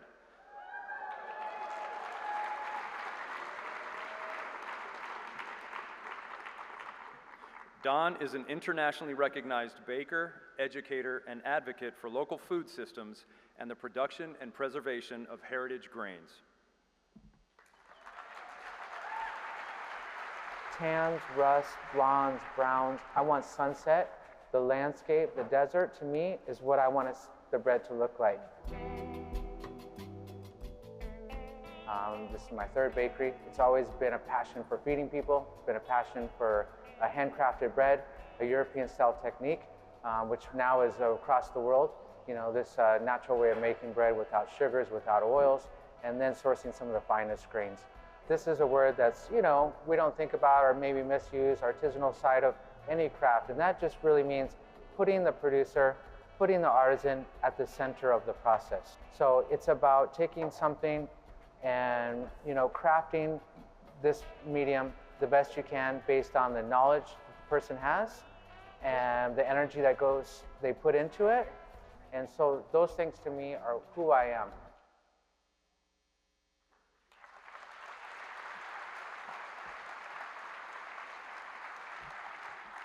Thank you so much, Pima. Thank you for having me, the audience. It's an honor and pleasure to be here.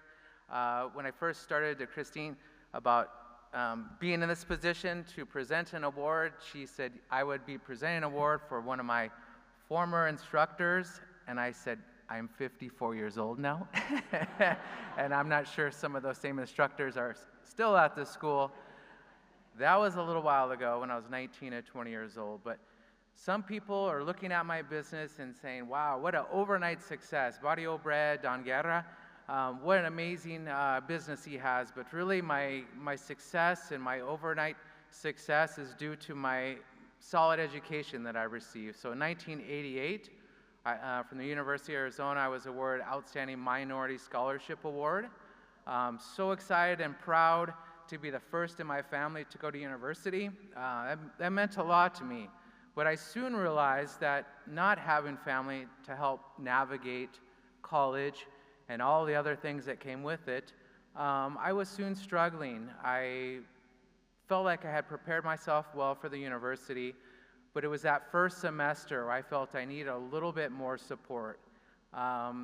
you're probably not alone here with that English 101 class, right? That really rocked you at the U of A.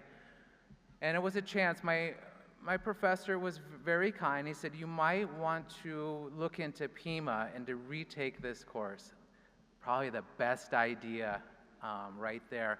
But it was enrolling in the course and seeing this culture at Pima that was about the kindness. It was about the caring that created this safe space in the classrooms for me and allowed, this is like a scientifically proven fact, that if you have a safe learning environment based on these other characteristics, you can open up the mind to learn. And I really, through that experience, those core classes I took at Pima that helped me finish at U of A, that were instrumental for me learning how to learn because I had a safe learning environment.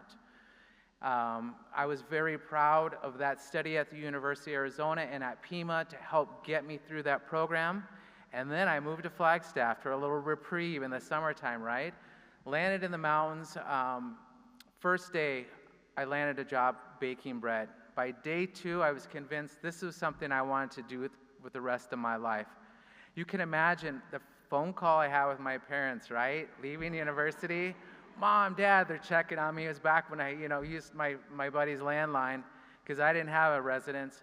Calling them and tell them I'm safe, everything is fine, and yes, I'm going to be a baker, and it's going to be the rest of my life. And they were a little bit in shock, right? You just finished your program, and here you are. This is your choice. But they could see how excited I was, and I was so determined. I read every single book in the Flagstaff Library when it came to baking and business. I started to write a business plan right away, knowing this was my destiny. This is what I wanted to do. This was my pursuit. It was soon, after about a year writing and several notebooks, that I met someone in Flagstaff. I met Molly, who was the recipient to this award. Molly, she was a couple years younger than I was, and I was, 23 years old. She was attending NAU as an English student, and I said, perfect. This was the part of my plan, my business plan, that I felt needed help. I needed to focus my ideas and have a presentable plan if I wanted to fund this business.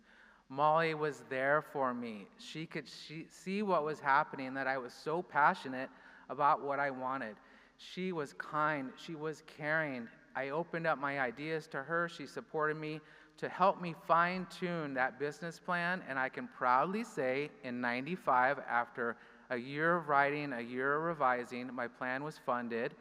25 years old, I launched my first company, the Village Baker of Flagstaff, Arizona. 2 years later, thank you.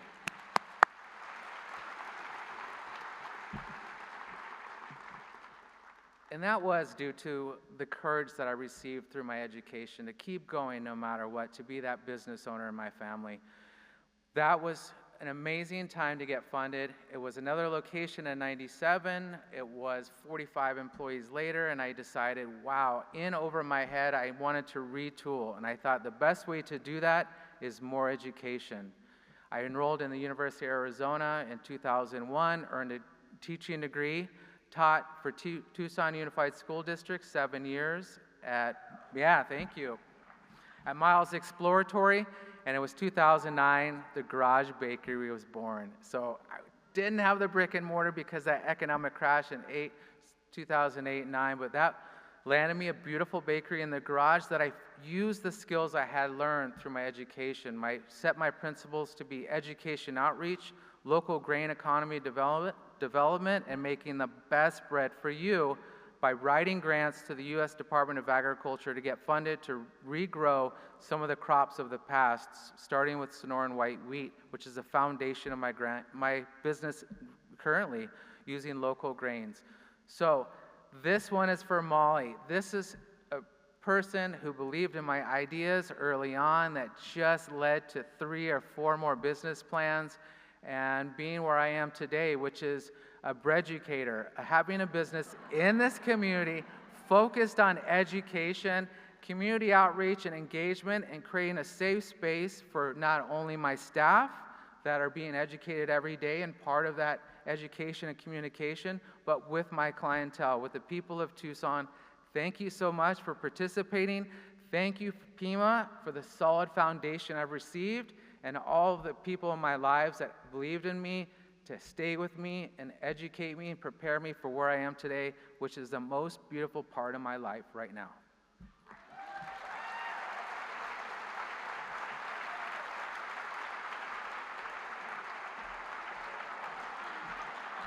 Molly said thank you so much. much. Thank you so much. Yeah, do you want to? Yeah. Molly couldn't be here today, so I'm accepting in her place. Thank you so much.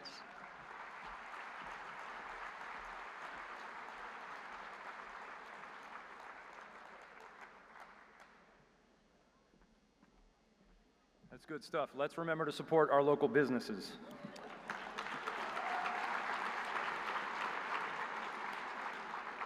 At this time, let's welcome to the stage Javier Federico, representing facilities.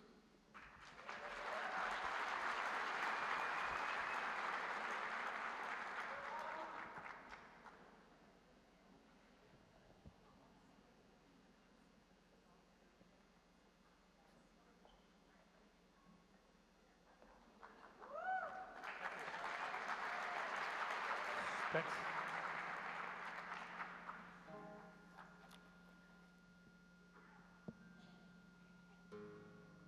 I should be very brave to be in front of you in life.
Thank you, Javier. That was awesome.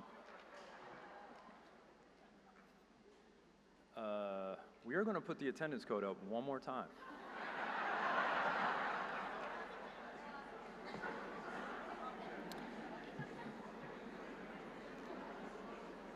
Now we are going to honor the faculty who have successfully completed the Association of College and University Educators AQ course. This achievement is a testament to their commitment to excellence in teaching and their dedication to enhancing student success. I would like to call Dr. Dolores Durán-Cerda, Kate Schmidt, Dr. Jeff Tees, and Dr. Jessica Tinklenberg to the stage, and our honorees are lining up at the stairs.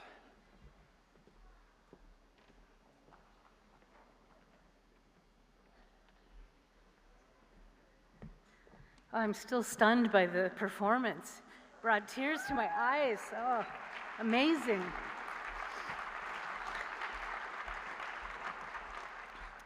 So last year, we engaged with the Association of College and University Educators, also known as AQ, to offer a year-long program to Pima Community College faculty. The Pima faculty we will honor today engaged in a year-long rigorous program that focused on evidence-based teaching practices. By earning the certification, our honorees have demonstrated their dedication to fostering an inclusive, engaging, and supportive learning environment for all students. Nationally, classes taught by AQ certified faculty that have been shown to improve student achievement and engagement, persistence, and retention. So as I call your name, please approach Kate and Jessica and Dr. Jeff Tees to receive your AQ pin and certificate. So we'll start with Allison Stacy. Oh, you okay? Okay, take your time. Follow the blue arrows. Thank you. Yay, Allison. Amanda Bermudez. Amanda, are you here? Bermudez? She's not here. Okay. Next we have Dr. Carolina Ibanez Murphy. Are you here? There she is.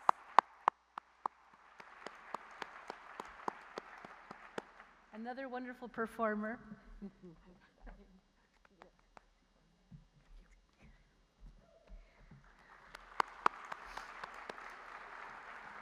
Actually, we used to sing in a Brazilian band together. Long time ago. Okay, Carolyn Carmichael. Congratulations to you.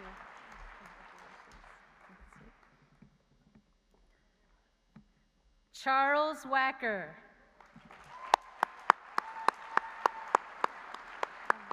Congratulations. Daniel Kane.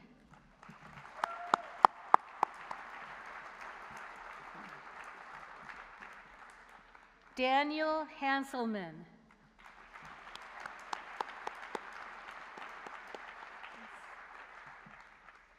Doris Lavada.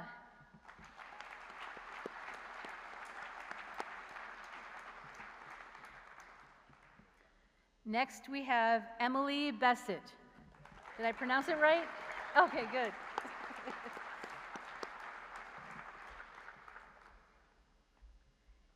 Erica Everson.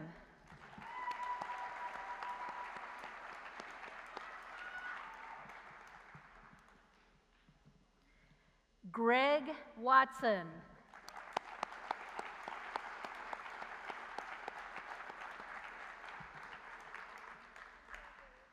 Dr. Guadalupe Annette Cruikshank.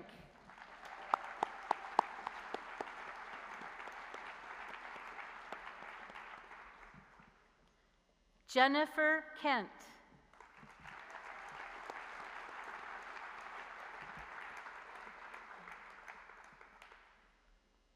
Next we have Lisa Hastrider Lamb. No? Okay. I don't think she can join us today. Next we have M. Bennett.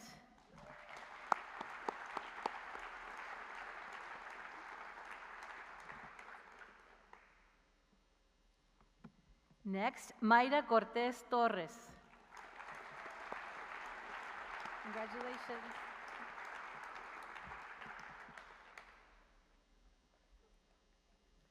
Paulina Vega.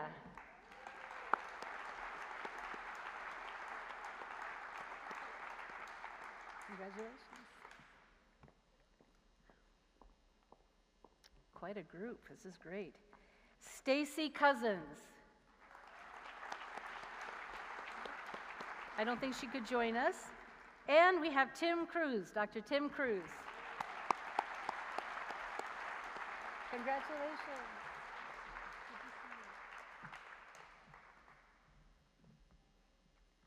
So on behalf of Pima College and the Office of the Provost, I want to extend our heartfelt congratulations to each of you. Your achievement today is a reflection of your commitment to our students, our community, and to the profession of teaching.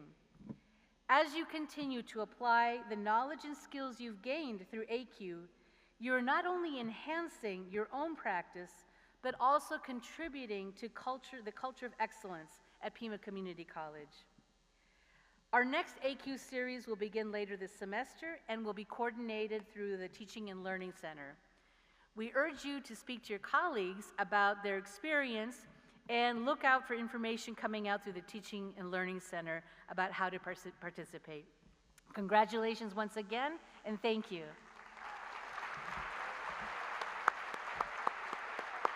Oh, we have a picture opportunity.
And now we would like to celebrate our colleagues who have served for 10, 20, and 30 years.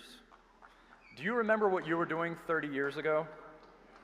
If it helps, in 1994, Nelson Mandela was elected president of South Africa. The first PlayStation was released. The Rachel was the hot hairstyle. And Pink Floyd ended their last concert tour. The #1 song of the year was The Sign by Ace of Base. But if you're not a Pitch Perfect fan, the other songs from that year you may remember, and I bet you've probably sung these more. Can You Feel the Love Tonight by Elton John, and Whoomp by Tag Team. It was a great year for movies. The Lion King, Pulp Fiction, Forrest Gump, Shawshank Redemption, Dumb and Dumber. There's a lot of good movies. Do you remember what was happening in your life when you first started at the college? It doesn't matter if you're new on day 9 or if you've been here for 30 years. We appreciate you. Let's hear from some of our colleagues.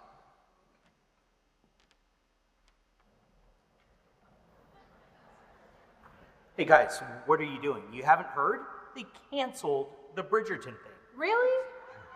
This is what it's come down to? I know, after all the videos we've done through the years. In the comedy, and the costumes, and all of the outtakes that nobody has even seen. Right, like you remember that time that Eric dressed up as Alf for some reason? Or when we did Mission Impossible and I peel off my face and I become Craig Winters. That's when we ran under West Campus through the tunnels. Yes. And you remember a couple years back we swam in the fountain at downtown campus? Yeah, I'm pretty sure that's why they filled it up with rocks. Yes. And remember Bill and Ted? Right. Guys, we're live. Hello. Guys, get it together. We're professionals. Hello, Pima County Community College District. Line? We've been many. We've been many characters through the years, but today I'm Eric Welch. And I'm Elvia Bowe. And I'm Andrew Plucker. We've been your questionable entertainment for several years now, but today it's not about us, since they've canceled Bridgerton. It's about you. Yes, and congratulations to all of you celebrating 10, 20, and 30 years of service at Pima Community College. You are the heartbeat of the college, and we thank each and every one of you. So let's hear from some of your colleagues. Hello, everyone. Congratulations to our wonderful 10, 20, 30-year awardees. Happy work anniversary, colleagues. We want to congratulate everyone for the years of service to Pima Community College. Congratulations to Dr. Morgan Phillips for 10 years of service at Pima Community College. Congratulations, Steve, on 10 years with Pima Community College. Military and Veteran Services wishes Daniel. Congratulations on reaching the milestone of 10 years in service. To the ABEC employees celebrating 10 years of service, Mary Mercado, Wendy, Jessica, Mariah Young for their years of service to Pima. It's an honor to work with you all. One of the things I am so thankful for is Morgan's professionalism and always having complete clarity about the work that we do, ensuring that it is serving our students as best as possible. I would typically try to end our virtual meetings with some sign language and saying, "Thank you, boss," to Morgan. And now recently he has taught me a new sign, which is, "Thank you, friend."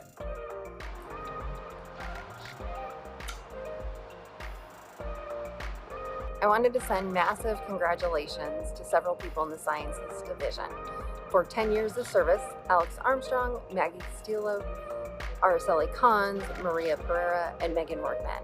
Congratulations, Jonathan, for the 10 years of teaching at Pima Community College. This message is for Bethany O'Brien. Your team wants to congratulate you on 10 years of service. Happy 10 years! Thank you so much for your commitment and dedication and passion to Pima Community College. Congratulations, Bryce, on 20 years. B-R-Y-C-E. Bryce! And for 20 years of service, Pollyanna Winkrit. Hi, Tony. We just wanted to congratulate you on completing 20 years at Pima Community College. Congratulations. Congratulations, Chris Bonhorst, on your 20 years at Pima. Congratulations. Happy 20th anniversary.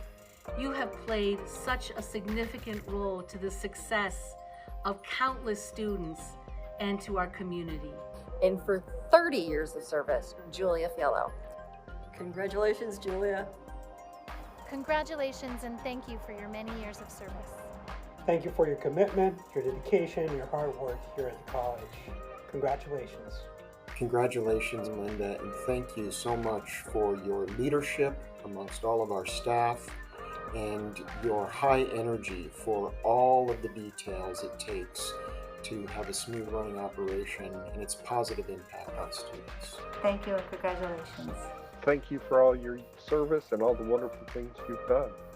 For your years of service to our students, to our faculty, to our community, and to one another. From all of us at Pima Foundation, congratulations!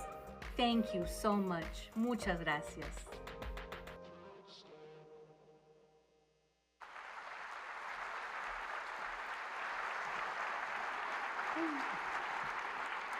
Congratulations to this year's honorees. Those celebrating 10, 20, and 30 years of service will be recognized at the campus, center, or site meetings this afternoon.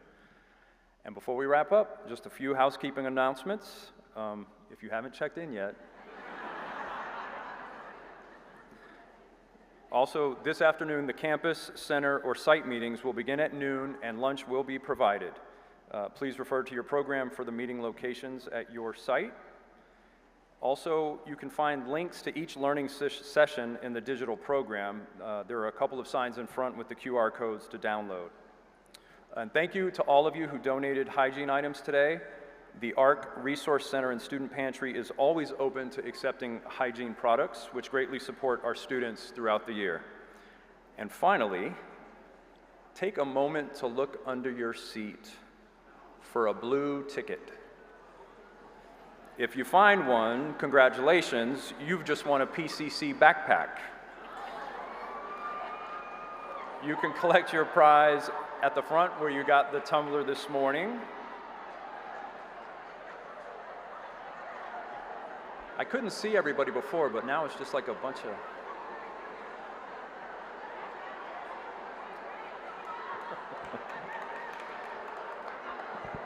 Thank you for attending All College Day. We hope everyone has a great day, and let's have a great year. Thank you.